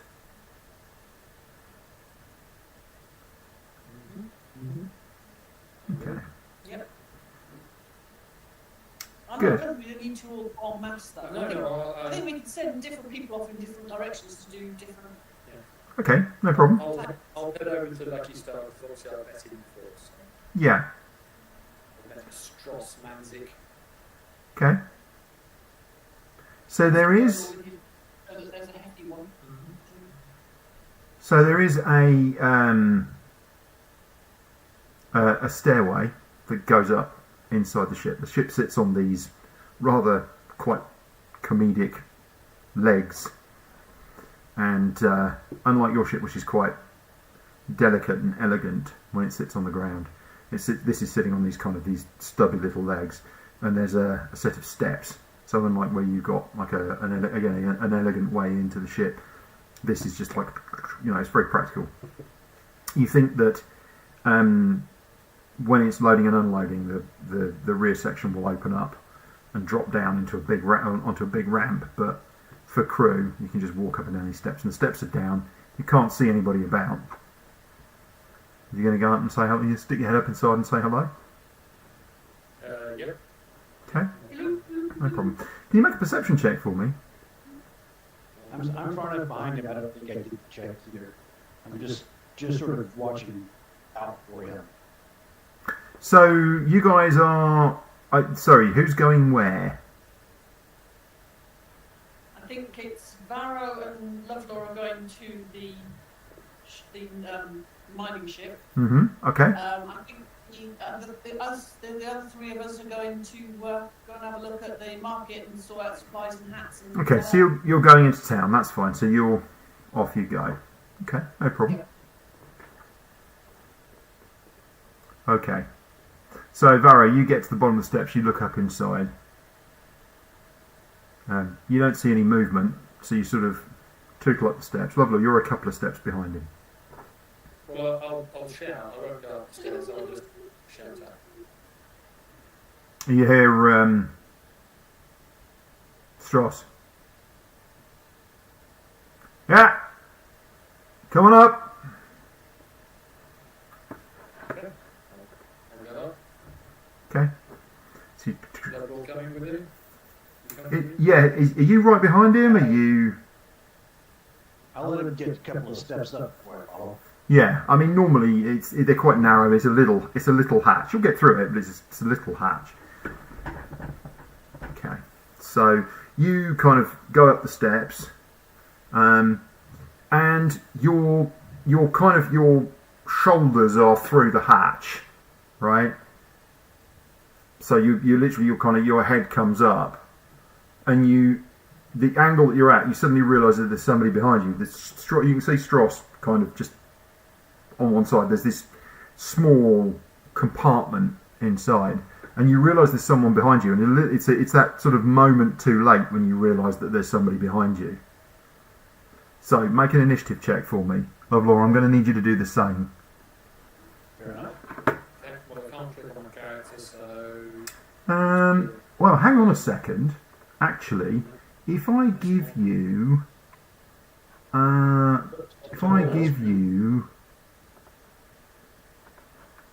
your characters here, you can actually click on your character. There you go. So you should be able to click on your characters. Okay, I'm zooming all the way out, John. I'm zooming. No, clickable on the actual on our little list of our characters there. Where? Well, that's your token, right? What is? That is. I can't click on it though. Oh, okay. Oh, plenty. Put it in there.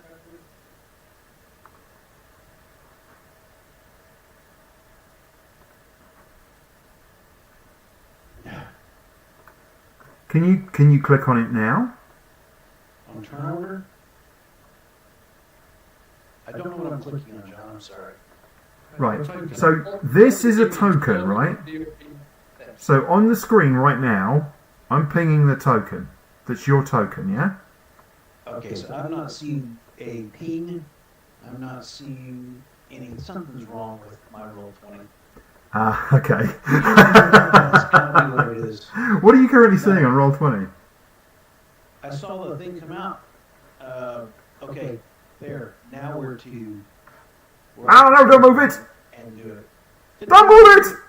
Control Z, please don't move it. Please don't move it. Please don't move it. Please don't move these things.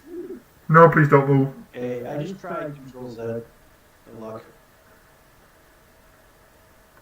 Well, I've just disappeared from the table because it was on there, but now. Okay, my apologies.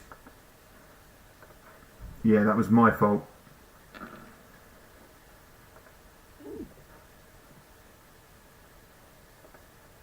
Do that. You didn't use I have them. not gotten rid of that.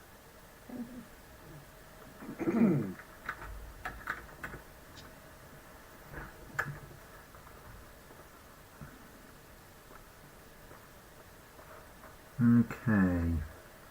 So.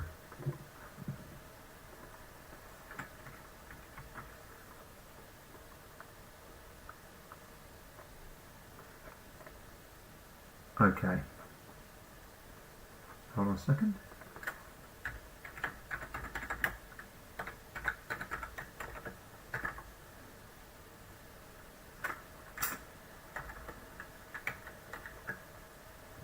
While you're doing that, John, I sort of assume since I made this by the by being by advantage, that is all based upon that great axe warning. So I'm assuming that that's the reason I know instead of because of some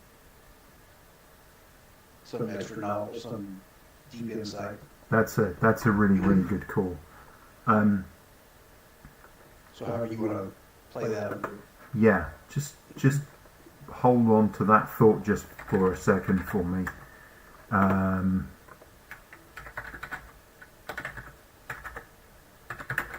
Yeah, let's just go through that. I'd completely forgotten about that.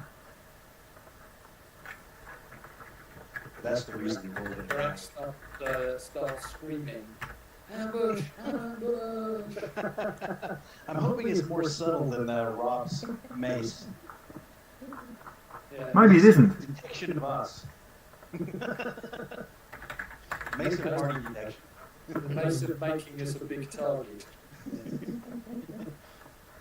That was terrible. We have to keep sticking it in the bag of holding to be safe. It's like Hiding its base. Right, so you can't be surprised, so that's good. That's what I thought. I didn't think you could be surprised, so that's okay. So, what happens is that your kind of your reactions, you realise there's someone behind you, and you realise that they're swinging a weapon at you. This is who? This I'm behind. This is Varro. So Varro is being attacked. Lovelore, you can respond. You kind of, there's something in you. There's something about your weapons training and all the rest of it. You just kind of got this impression. You can do one of two things. You can either shift him. You can basically grab. Well, okay, you can't get through the hatch. He's partly way into the hatch. The hatch isn't big enough for you to get through it. So you can either do something. So, for example, if there's a particular action that you want to take, you know, to get to, I don't know, fire an arrow through the hole or something of that nature, or do something, you know, for example, if you were spellcasting or something like that. Obviously, I know that you're probably not. The other alternative is you can grab him and pull him off the stairs before he's I attacked. was going to say, how high up are we? Oh, he's there to you. I mean, No, how high up are we off the ground? Oh, you're on the ground at the bottom of these steps, and he's climbed up. So his boots are roughly kind of at your nipple height, if you like, right? Because this thing's only kind of about 8 feet up the bottom of this ship. Yeah. So he's not very high up. You literally you could just physically you could just grab him and pull him out of the way. That's absolutely my intention. Okay. Just put one hand up, just pull him down in a hurry. You probably wouldn't do one-handed. You would probably grab him with both hands simply because he's in this hole. So if you grabbed him and pulled him down, he might fall and end up in a heap, and you don't really want that to happen. So you're going to grab him, sort of yank him down without. See, no, I wasn't thinking about that. Okay, so One-handed, chucked him in a heap. right, grab him, chuck him in a heap. Let's have that. So what you're going to do is you're going to make a strength check for me. Okay. Now he's not. Sorry. I'm not going to resist. No, I didn't think you were. No, but a strength check is normally an opposed check. So. It is normally, but in this case it isn't. Okay, in this case, the strength check is how much or how little have you loused up the grabbing of him and pulling him down. Okay, so what you do is you reach out and grab him with a meaty fist, and what you actually do is you grab his right knee. Now, that's not what you were aiming for at all. Okay, what you were aiming for was to put your arm kind of round him and like round his waist and pull him down. But what you do instead is you grab his right knee because you louse it up completely. You knock his legs out from underneath it, and he kind of goes "ba-da-dunk" as he comes down out the thing, right? Which is sort of momentarily is disorientating for you, Varro. And then you kind of go "ba-da-da-da-da" down these steps and plump in a heap. The good news is that you then see this weapon swing past, and you hear yelling. Okay, Well, but you're now in a heap. you could have given me a big wedgie. Could have been worse. So you're looking on the positive side. That's good. Okay, All right. so what we're going to do is, Varro, you pick yourself up. The two of you are at the bottom of the steps. We're going to start again from the top of the initiative order. Okay. The rest of you are far enough away. You're not seeing this go on. You've gone. Okay. Just so we're absolutely clear. Good. Right. So we're back to the top of the initiative order. The two of you are up on your feet. If you want weapons out, you can do that. That's not a problem. What are you going to do? Lovelore, it is your go. Okay. I cast a side eye at Varro to see what it looks like he's moving towards doing. Mm-hmm. And I'm gonna. This didn't work out so well for me last time, where I thought that his body language was saying, "Go kill everybody." That's it, blame me. I think it's good. I think it's to point out that the two murderers are you two. Oh, well, I know. Yeah, fair enough. I was just backing Nobody else landed a blow. It was you two. So you are the murderers. So you know. Very good. Well, I'm just trying to get a brief impression. I know that sort of. I mean, you can have a conversation. You can have a few words between you while Varro's picking himself up. well, I'm gonna pick myself up. Defend. Stick my hand out and say, "What the hell's going on up there?" All right. With that, then I don't grab my great axe. I grab the heavy crossbow and aim it at the opening. Okay. And I Okay, take the hold ready on. action. Yeah, hold on, Lovelord. I don't know what's going on yet. Let's not assault anyone. I mean, Just I'm take the still, ready. Yeah. this Dragonborn guy over in the office, he might even still be watching us. He isn't actually. Isn't he? Okay. No, he isn't. So, you say there's yelling from up above. Who's yelling and what are they yelling about? Does it sound like they're having an argument? Or shouting insults at us? What's going on? Okay, so the question is, what did you see when you fell? Well, So what I'm going to ask you to do is I'm going to ask you to make an intelligence check. okay. Okay? So, as you were falling, you got a small look at this compound, and the person who swung at you did not swing a sword at you. They swung some kind of kosh, and they were dressed in a uniform. It's not a uniform you'd ever seen before, but it's definitely a uniform. Probably not military, but you're not entirely sure what it might be. It's light. It's a light sand and grey coloured uniform. You didn't really get a good look at them. Medium-sized, male, female. You're not exactly sure, but they swung this kosh at you. Okay. So, getting back to this yelling, Mm-hmm. what were they yelling? So as far as you could tell, the yelling that was going on inside was, they've made us get the ground team.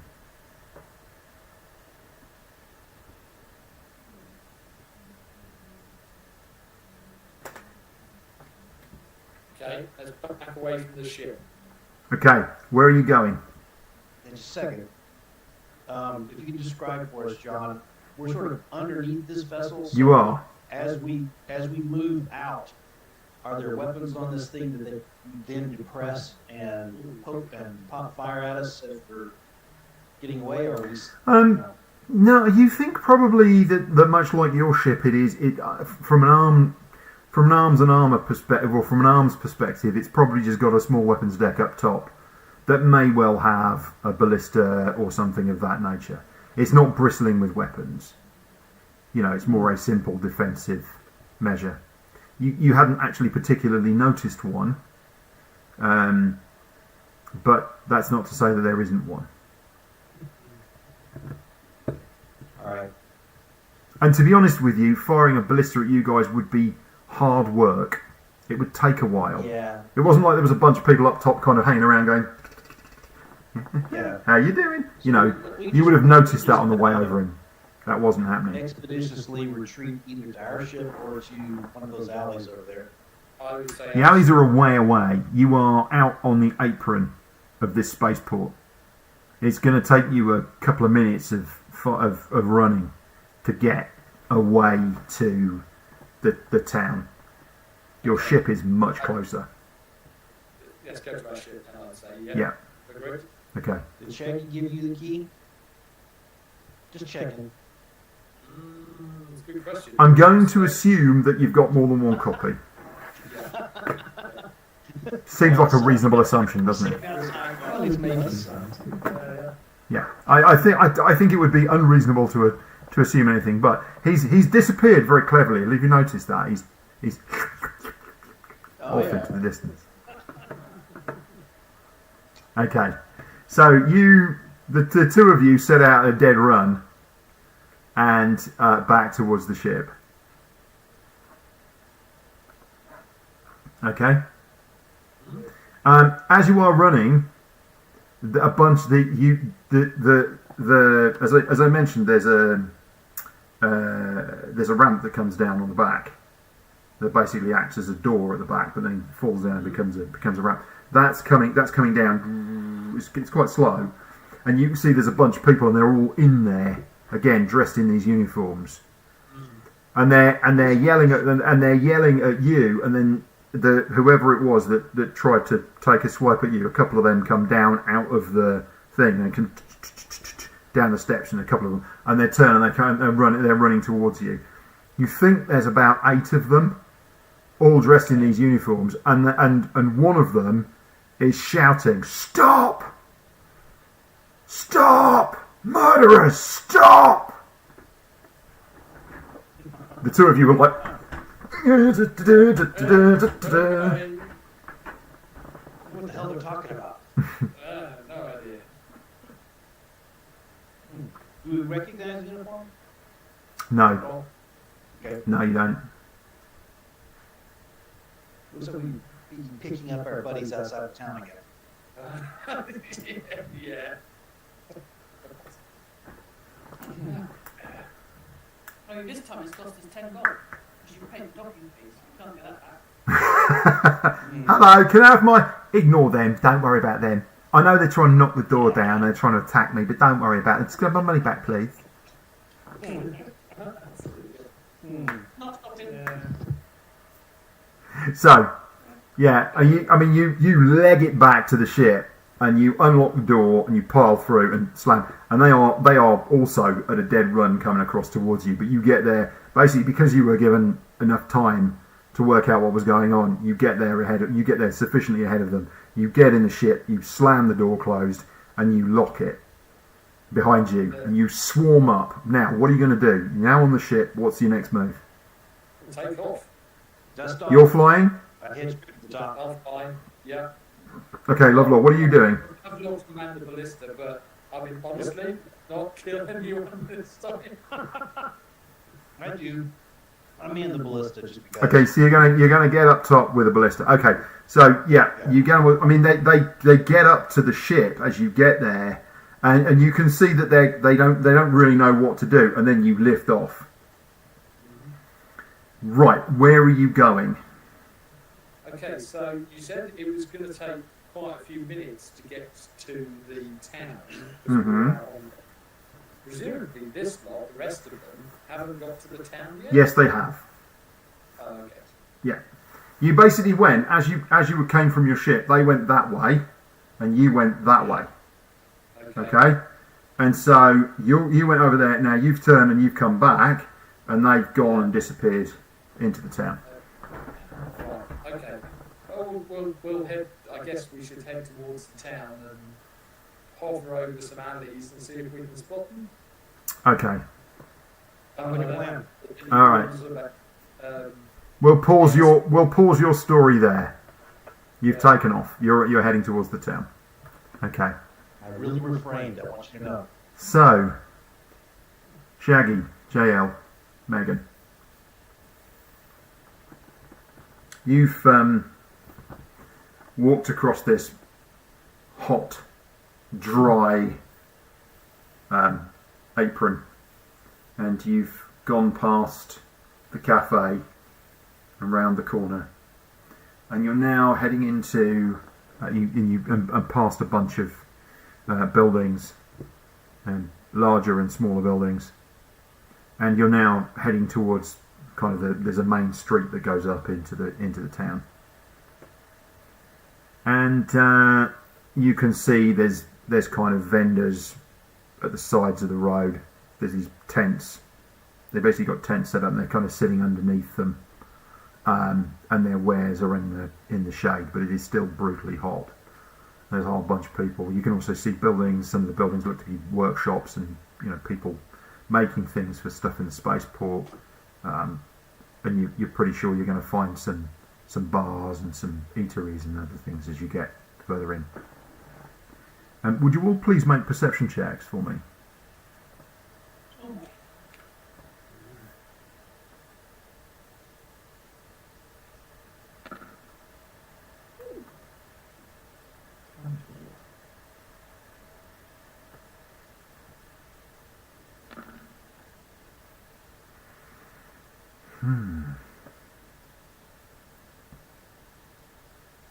Here's the thing, JL.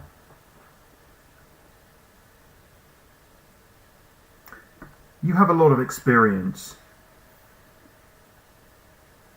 that other people don't have in quite the same way. You spent a lot of time in towns and cities. You spent a lot of time just wandering about and observing the way that towns and cities work, the way that people move, observing their behaviours, the way that they flock, they move together in groups. And what you've noticed as you walk up this street is that there is traffic. There is foot traffic. There's people walking about. There's not really any other, there's not kind of any carts or anything like that. There are some carts about, but what you've noticed is that there's foot traffic. But you also noticed that despite the fact that there are the vendors lining both sides of the street and up against, kind of close up, not quite up against the walls. Some of them are up against the walls. Some of them are a little bit further kind of in towards the street. You notice that everybody, apart from a small number of loitering people, is on one side of the street, slightly further away from you. And the few people that are loitering on one side and where those vendors are, initially you thought, that must be to do with the sun, and then you realise that the star is in front of you and above, and you realise it's not. What you would have put to being, that's the shady side, that's the not shady side, isn't like that at all, because actually the sun is directly in front of you and is beating down the entire length of this road. And what you see in the distance on the right is a side alley, and down that side alley just notice that there's a spotter, and they're watching you.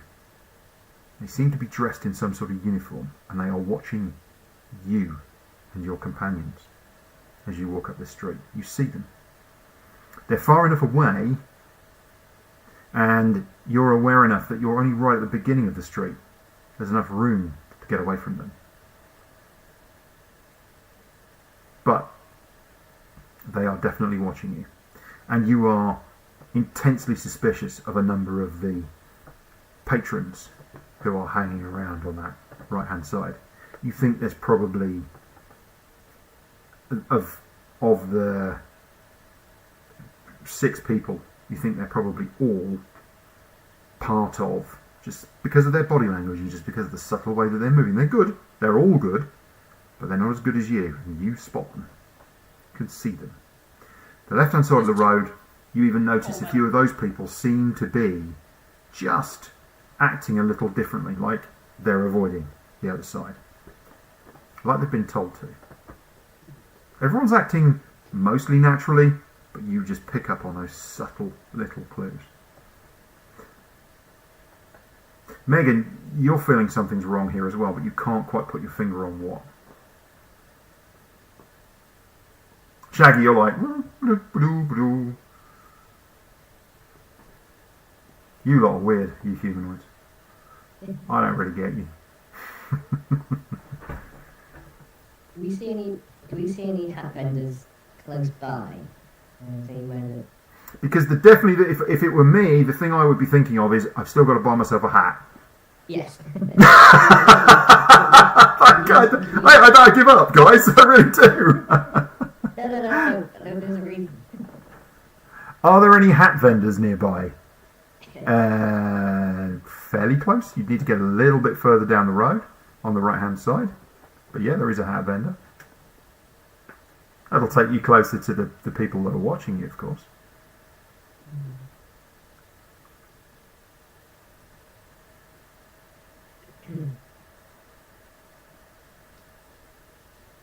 You know, I really think we need a pastry first.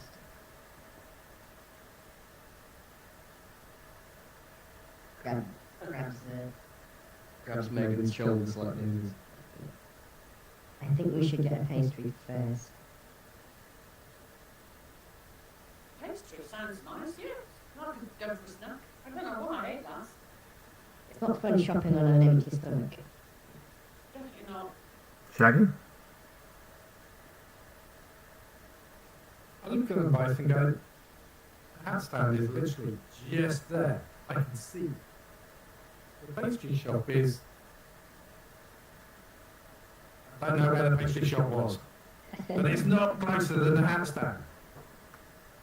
Why do we need pastries first? Let's go and get the hats. You'll feel better with a pastry first. Listen to the wise words of our young friend here. Something tells me she speaks a great truth.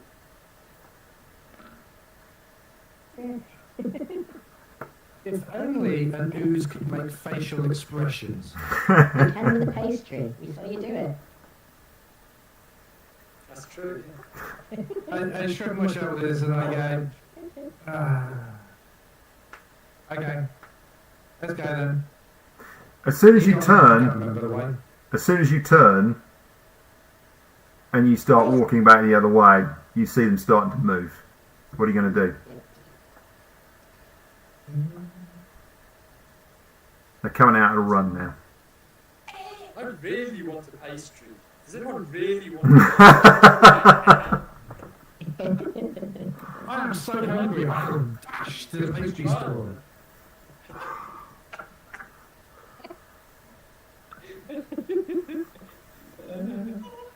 Smithers, I just massage my brain. And make it just take off in a sprint if that's what they do. And I'm like, are they really that desperate for a freaking pastry? The cakes weren't that good. I'm trying to think of what we can.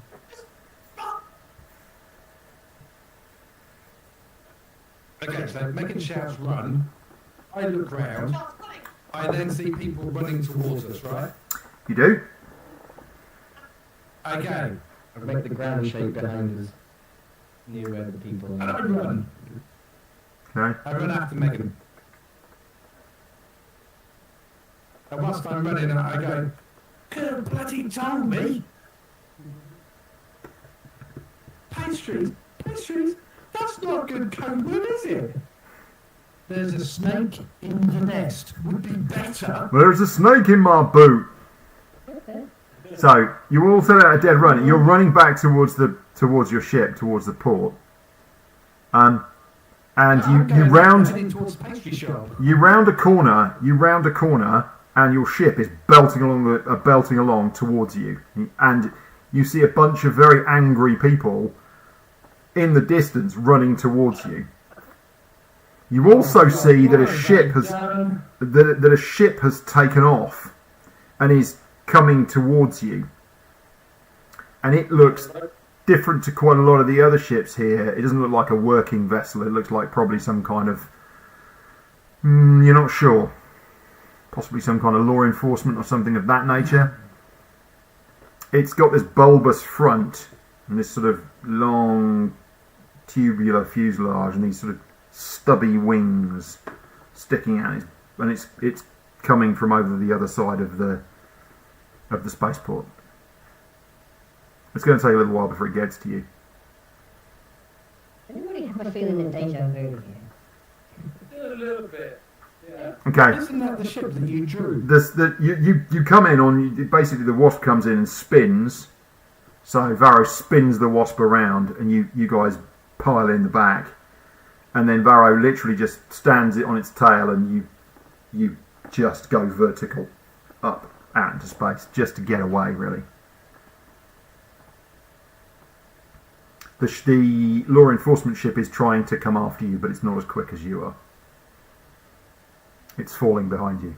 Okay, guys, seriously, that's 2 planets in 2 days that we've been expelled from. One planet. What the hell are you doing? It's the same planet. Same different port then.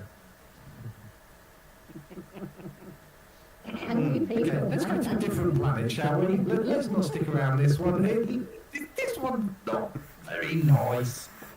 You got 100 gold pieces here. I fancy going to an asteroid and taking some of that nice metal, you know. Why not? Yeah, we're not using it. The worst thing about that was he was on the level. He got used by them. He really was on the level. That was genuinely a job you could have taken. Thanks for the pickup, guys, but we need to go back because JL wants some pastries. So does Megan. Yeah, we were so close to the hat stall, but then the ladies decided they wanted pastries. Well, there were a load of people looking like they were going to make a movie, I suppose. Maybe they knew that we were going to buy all the hats. I don't even need a hat, I just wanted it for decoration.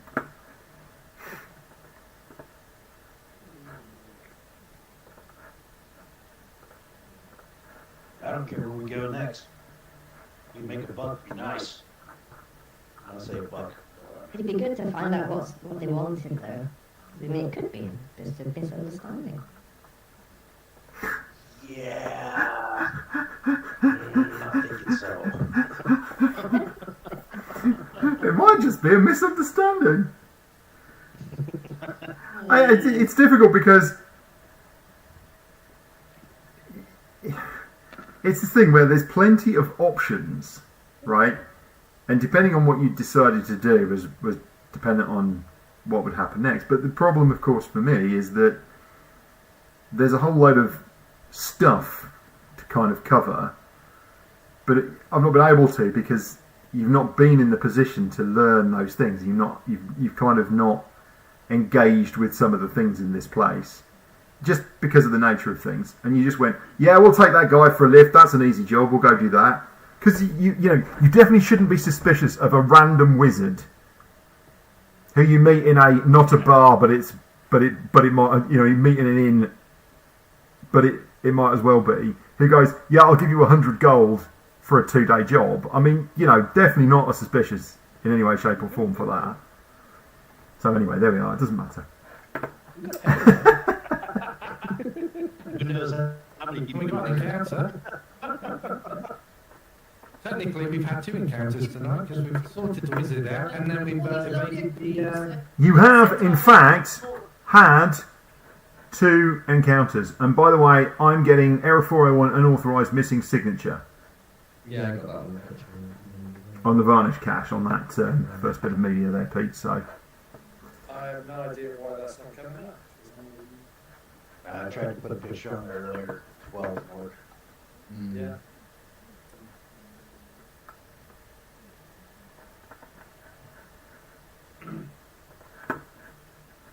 Somebody's hacked the server.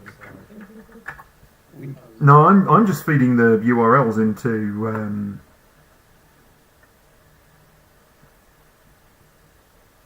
I'm just feeding the URLs into the. Just put the URL in the browser. And that's not working. So Yeah. the Varnish cache is giving me a 401 unauthorised. He's very unauthorised. Always has been. Anyway, The party seems to be doing things that are not expected. well, I suppose I suppose it depends on what you mean by not expected. Really, I mean, Who's expecting the first unexpected things was you guys suddenly attacking a bunch of people without talking to them first. I mean, don't get me wrong. If you walked into into some cave or some dungeon room and there were a bunch of people standing around or kind of suddenly rising out of their coffins and attacking you or something, I would expect you to attack. I think that's perfectly fine. But Yeah. Lovelore was trying to read Varro's body language, and I'm not sure it worked out very well. Well, yeah, Jail read the situation and didn't know what to do. Didn't know what to do with Gulliver. These are a bunch of wimps. We're going to knock a couple of them over. They'll leave us alone. No, not so much. If I hit them with my enormous axe, I'm sure they won't be angry in any way, shape, or form. Yeah, I mean, it makes sense. Perfect sense, right? Anyway, so that's all gone really well. Now what? Like I said, let's find a different planet and let's look for some. The absolute best thing about this so far is that I've only written about 9 different adventures, of which you've done a tiny bit of one and a tiny bit of another one. Well, it's because you keep chasing us out of town. No, I don't keep chasing you out of town. You keep chasing yourselves out of town. I'm merely the facilitator of your fuck-ups, not the actual, not the actual source of them. Oh. Okay, so they can see us on the ship. Can we see them on the ground? Who? Compatriots running down the road towards the port. I think we're on the ship. Yeah.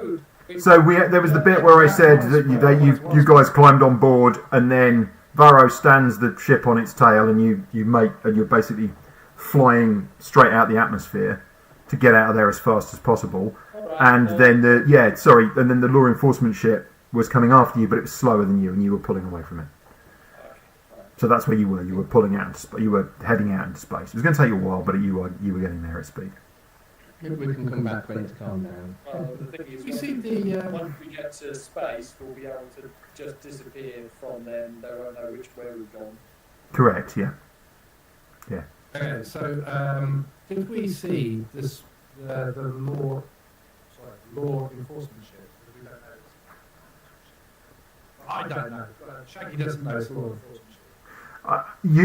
That's what you inferred that it was. Did you guys on the ground saw a ship coming towards you, which had There was bulbous and blah blah blah, some little wings out. Yep, that's right. Okay. And So if I saw that, do I remember seeing that ship when we had the 3 sisters on board, the 2 sisters on board? no, Is that the same ship that we? no, it wasn't. Very Right. very different. Very different style. Yeah. Right,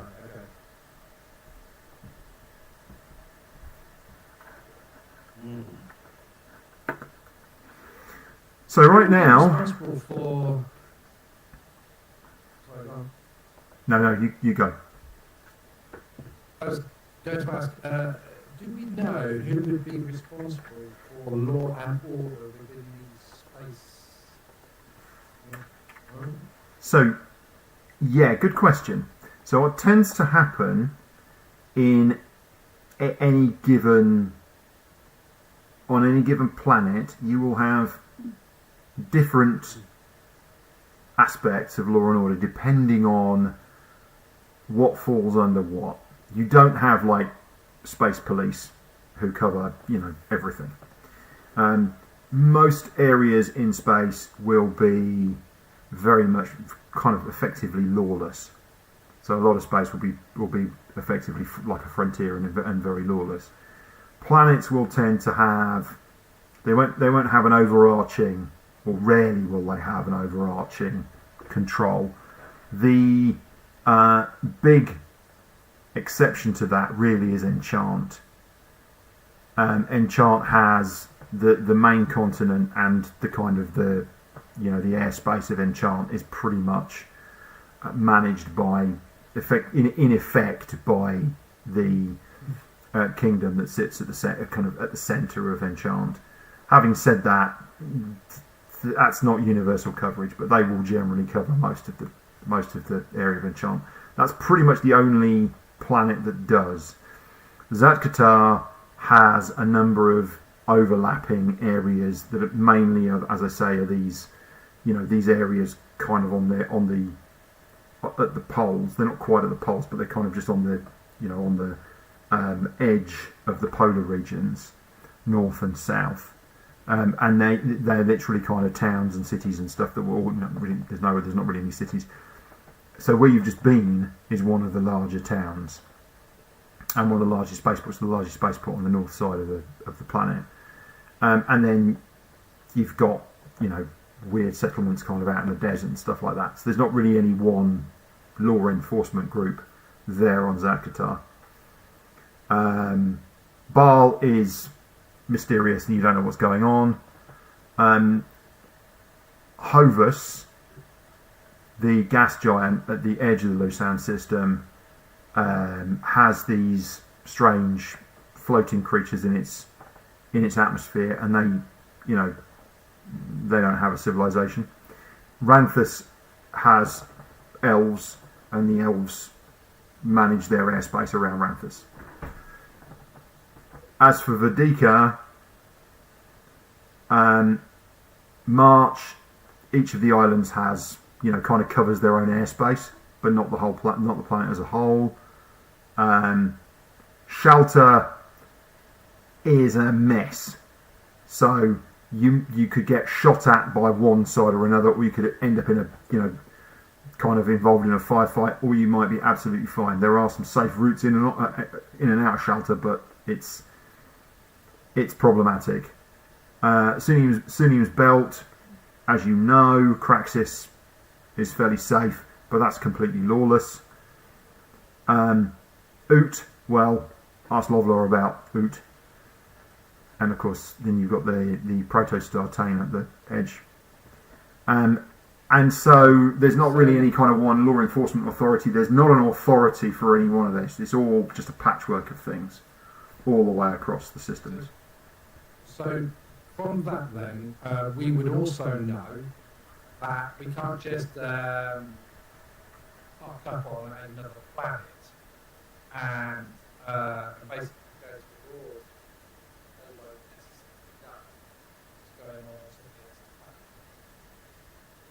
So basically, like in a computer game, you would have a tracker board, and it would have bounties on that tracker board that you can see, and then you've got a way of paying off the fine or whatever, or leaving the bounty against you.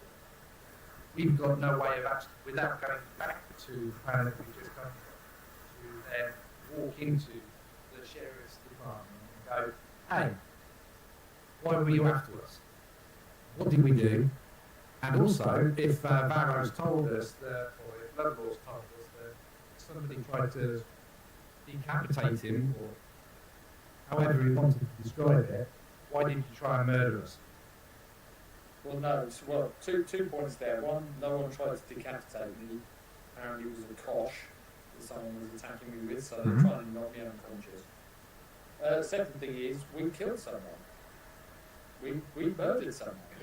So the chances are very strong that is why they were after us. Yeah.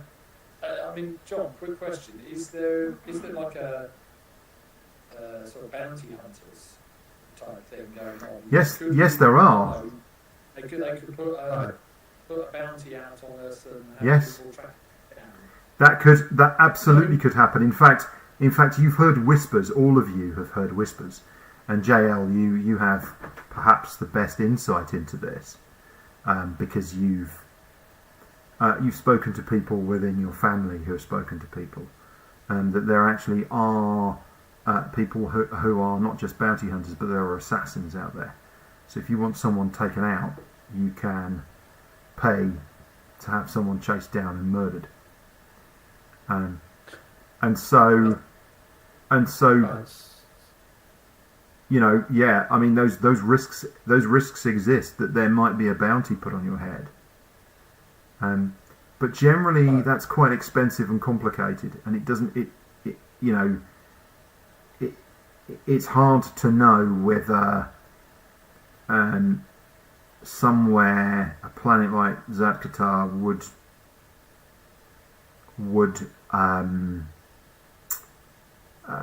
you know, kind of engender that kind of response, whether the people there would engender that kind of response. You don't know where those people came from, what they were involved with, what their deal was. You get the distinct impression that yes, they were after you because they were law enforcement, but what their plan was and what they were expecting from you, you're entirely unsure. A lot of places have a tradition where, you know, even if you commit quite difficult crimes, quite brutal crimes, unless you are the worst of the worst, you know, you're literally kind of wandering around murdering people left, right and centre, they will potentially imprison you or give you a hefty fine. And often if you've killed somebody, there will be an expectation that you will make the family whole. So basically what you will do is you will, you know, pay a very significant sum of money over to them. And that can often be a way out. It's not ideal, but actually in some respects it's better than other options. So as a party, we as players need to now have a discussion. Okay? Okay. And it's for this simple reason. Mm-hmm. We either do the honourable thing and we basically hand ourselves in, and then potentially that's it, game over. Okay? Mm-hmm. Because we haven't got the money to make reparations or anything like that. Or we basically ignore that system completely and do everything else elsewhere. Therefore, Not the system. Won't come after us. Or the planet, whatever. Yeah. You know, so we basically avoid it completely. Then we can get back on, and this again is players, okay, not characters. Then that means that we can get back on track, trying to have roleplay, gaming, without every time we come towards the 9 o'clock mark, we're being chased off the planet by the law, which is quite honestly a little bit crap. So, me for one, I don't want to dispose of my character just because Lovelaw axed somebody to death and Barrow shot someone. Definitely don't want that because. So I'm going to suggest and put forward that we just don't ever go back to that planet. Ever. And if that planet is the only quest that we can pick up, we wait. Well, Or we go somewhere else. How about we go back to Craxis? Because there were some other quests available on Craxis. Leaves the. Yeah, I mean it's a lawless planet apparently, isn't it? So so we won't get hounded. It's in Salim's Bell, but it's it's the least lawless place in Salim's Bell. Yeah. But we won't go to the Red Swan because the innkeeper was the dick. Yeah, we'll go to the more expensive. So sensitive for an innkeeper, he was really sensitive. I mean, my sensor meter was off the chart looking at him, and I was like, jeez. Yeah, here's the deal. You walk in somewhere and you start causing trouble. What do you expect? Seriously. The guy has an antimatter rifle behind the counter. He's literally kind of like, you know, he's literally like the Wild West barman with the shotgun, right? I mean, literally that's what he is. If he needs to have a physical attachment to prove his manhood, then that's down to him. We're not going to judge. He doesn't have to prove anything. He certainly doesn't have to prove anything with anyone who's being pulled out with a hole that big in their chest. It is what it is. So we'll just not go into that part. Or if we do, maybe go, hey Dick, how you doing? plenty of other places to get Yeah. drinks and But find out other things and so exactly. forth. So it's really not an issue. Let's leave this planet alone and let's come back in never. Yeah, I think. let's head to Craxis, shall we? Let's head to Craxis. How about can we disguise the ship maybe like as a bee or a mosquito? A large moth. You've got to remember something. The ship that you're on, the Wasp ship that you're on, there's a lot of these. They're a fairly common model, right? So, and there's nothing that particularly makes yours stand out from others. Yeah? You guys stand out more. The ship doesn't. Yeah? I mean, we can always change the name of the ship. I mean, that's just... You know what I mean? I mean, if they know that our ship's name and we went by something It's else, important to remember that registration stuff there are some places where that could you've got to that's going to be quite seriously dealt with, right? Enchant, they're going to be quite serious about those kind of things, and there's a whole bunch of protocols and various other things. You can't just sort of waft around and get away with it. Enchant, there's a particular rule of law and all those things in most of Enchant. You don't like that. Okay. so But let's- Zap-Qatar, you can just kind of come and go almost as you see fit, yeah. And Sunim's Belt, yeah. March, they're fairly casual about that kind of stuff, yeah. Shelter, it's a war zone, so whatever, and so on. Okay, so most other places is not going to be an issue. Okay, what about Craxis then? That's Craxis? Yep, absolutely fine to go back to Craxis, no issues at all with that. Yeah. Okay. You ply through deep space and back to Craxis. I'm on route. Jill goes up to Megan. And says, could you teach me how to carve?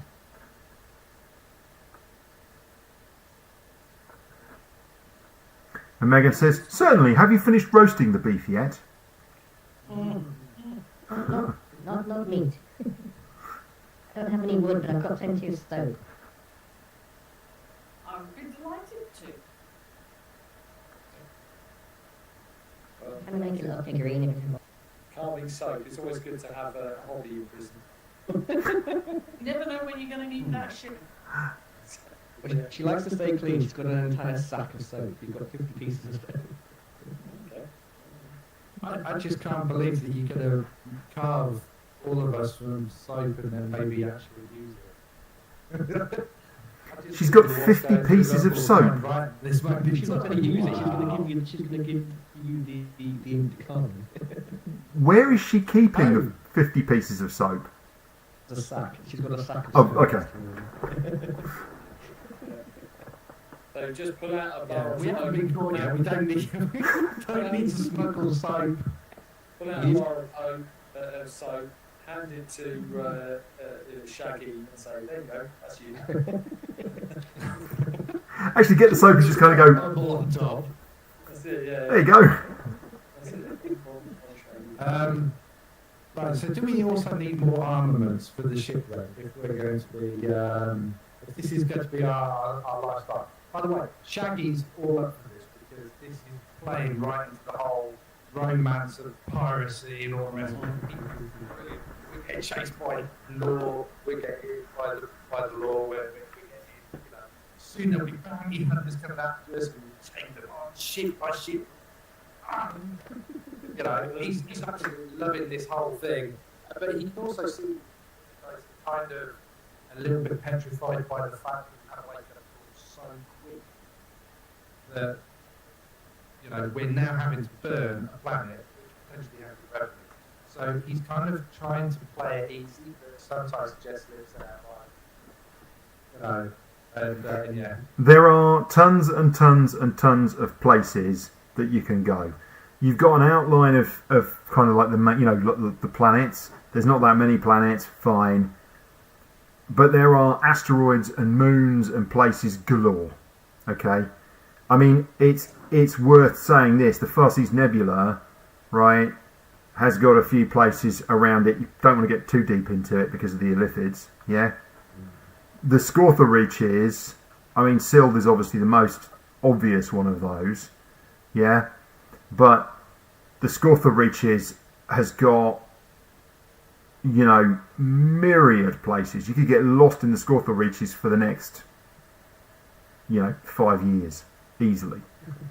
So there is adventure galore to be had. You literally kind of go anywhere. So, you know, I'm setting up some options and some stories, and so there's things going to be happening around you, but you really do have whatever choices.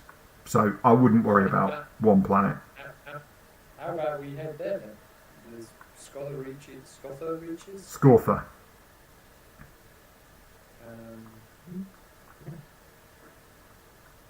You know, sounds like we're not doing so well in civilization. Well, do you want to start with Craxis? Because that's where you were going anyway, so that's fine. Let's start with that. Yeah. I mean, you say civilization, I mean, Zaxxatar's not exactly a civilized place, is it, Lovelaw? It's not exactly what we would call civilized. Experiences there. Yeah. He's supposed to be good at talking. He's supposed to make a living out of communicating with people. Gone well so far. Well, these things happen. Yeah. So,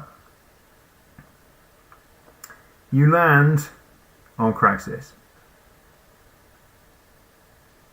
and you pay your 1 gold piece fee.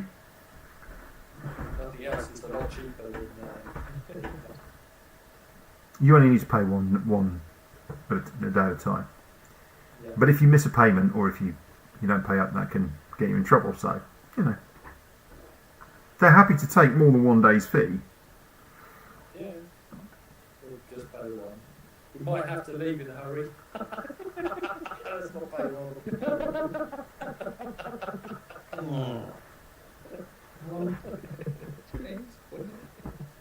What I'm going to do is I'm going to punch them in the dick. But they're the king of fucking... Yeah. Straight in the dick. That's what we're going to do.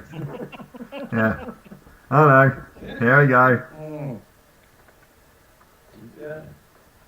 It's JL. She's been showing that bloody picture around again. Well, actually, this might be a good place to show the... This actually might be a good place to show the picture around. Do you want to do that, JL?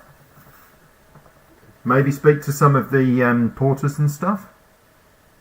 Yeah, because it was this end of the journey, wasn't it? That we encountered. It was, yeah. Yeah. The ship had obviously followed us from here. Yeah. I follow JL. That's where Okay. we find out that this is a police Yeah. ship. It was following Law the enforcement. law. Yeah, I give JL enough room to not be messed with. So, but keep an eye. If someone tries to mess with her, I'll step in. Okay. All right. So what you do is you're just picking your way through the port, and this is, I mean, it's so different, right? It's warm and comfortable here in terms of warm and comfortable here. You're perfectly fine. It is not like the boiling heat. It's mostly lit by lamplight, simply because of where you are. You're not turned towards the sun, but you're picking up a few rays from the star here. And it's strange because, of course, you've basically got this night behind you, and you've got the pinpricks of starlight throughout that, and the sort of, you know, little wisps of nebula and other things. And it just feels so different, and actually it feels a lot more to all of you. It just feels more comfortable. It just feels like a nicer place to be. That desert planet was just... It set most of you, it set your teeth on edge. Even you, JL, who, you know, the heat really just didn't affect you like it did everyone else. It was just wrong. It was that sort of place. It just didn't. It never really felt right. And particularly you, Lovelaw. It was, you know, throughout the entire time you were there, you had this pinched look on your face, as if you were hunted, and you were constantly looking over your shoulder, as if trouble was coming towards you, even when it wasn't. It's not really surprising that you waded in. You're just everything. Your nerves are right on a hair trigger. You know, misreading Varro, no big surprise. No big surprise at all. Just simply because you were so keyed up throughout the entire process. And here, you just feel that weight drop off. You feel a lot more relaxed. You're picking your way through the spaceport and jail. You spot there's a gaggle of porters, and they're just sort of sat around, and they seem to be having some pipe, and clouds of quite pleasant smelling smoke is sort of blowing around them, and they're sitting and they're talking, and you realise that it looks like they're having a meal. They've got, you know, drinks, and they seem to have kind of like sandwiches wrapped in waxy paper, and they're sitting on a kind of, you know, near a bunch of crates, and they're just talking amongst themselves, and you think, they might know, you know, the kind of people, and you go over. You head towards them. Floor is yours. They got the torps on the arm of any of them, or all of them? Nope. No, Okay. I haven't. She'll make the she'll fill the alchemy jug with honey, and she'll say,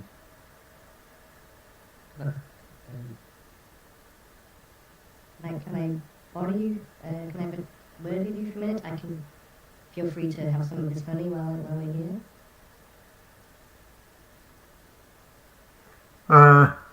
Bit strange, but honey? I prefer beer. Hey!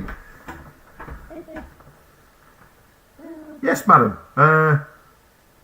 Do you need something heavy lifting? No. Oh. Something else? What kind of information from you? If you've got any knowledge of something we encountered on our last departure out of here. We left a few days ago. Oh, love, are you short on a bit of knowledge? Maybe we can fill you in. Hey! Maybe. We were followed by what looked like this. They all look at one another and look at the shit. And one of them, hey. Yeah, have a look. That's a nice drawing. Did you draw that? Do you know what? I think that's a ship of the Olas. Yeah. Okay. Yeah. They're a strange bunch. does that ring any bells?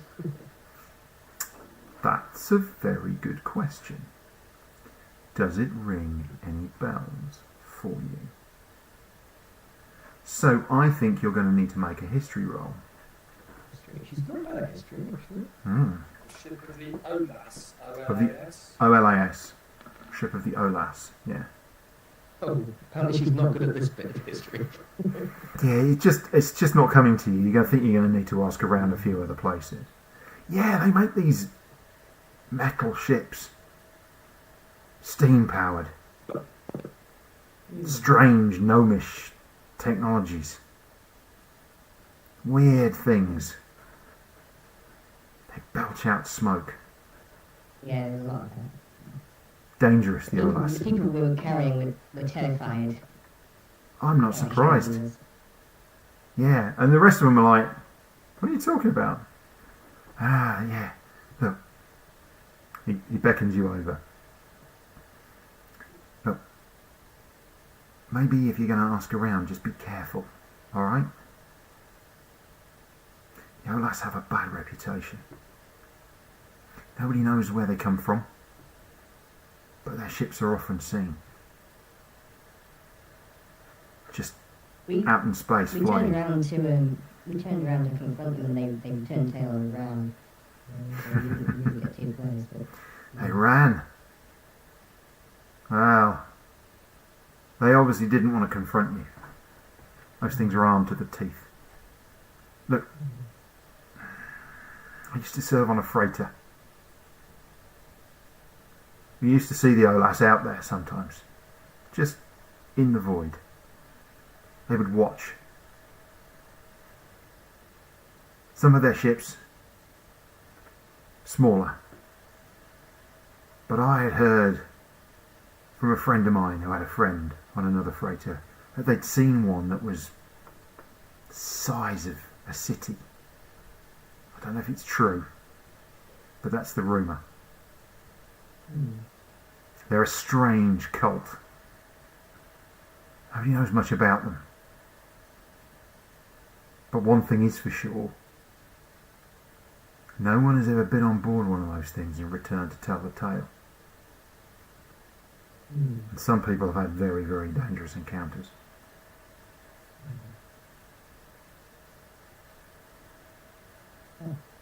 Just be careful. You didn't tell me to leave like the last lot, so that's good. Well, why would I tell you to leave? Well, we didn't get that. She gives him a couple of golds. It says that. Thank you for the information. And you go. I haven't got beer in my jug today, but if you want to get some beer, go and feel free. Lads! And they're all like, whoa, hey! And he's like, right. Well, and he bows really. He actually pulls himself up and he bows. He's not. I mean, he's not a very tall bloke. He's human. He's not very tall, but he is quite brawny, you know, obviously because he's humping and dumping all day. And he's, you know, snaggle-toothed and slightly misshapen, but you can see his eyes light up at what you've given him, and he really bows. He's really, you know, and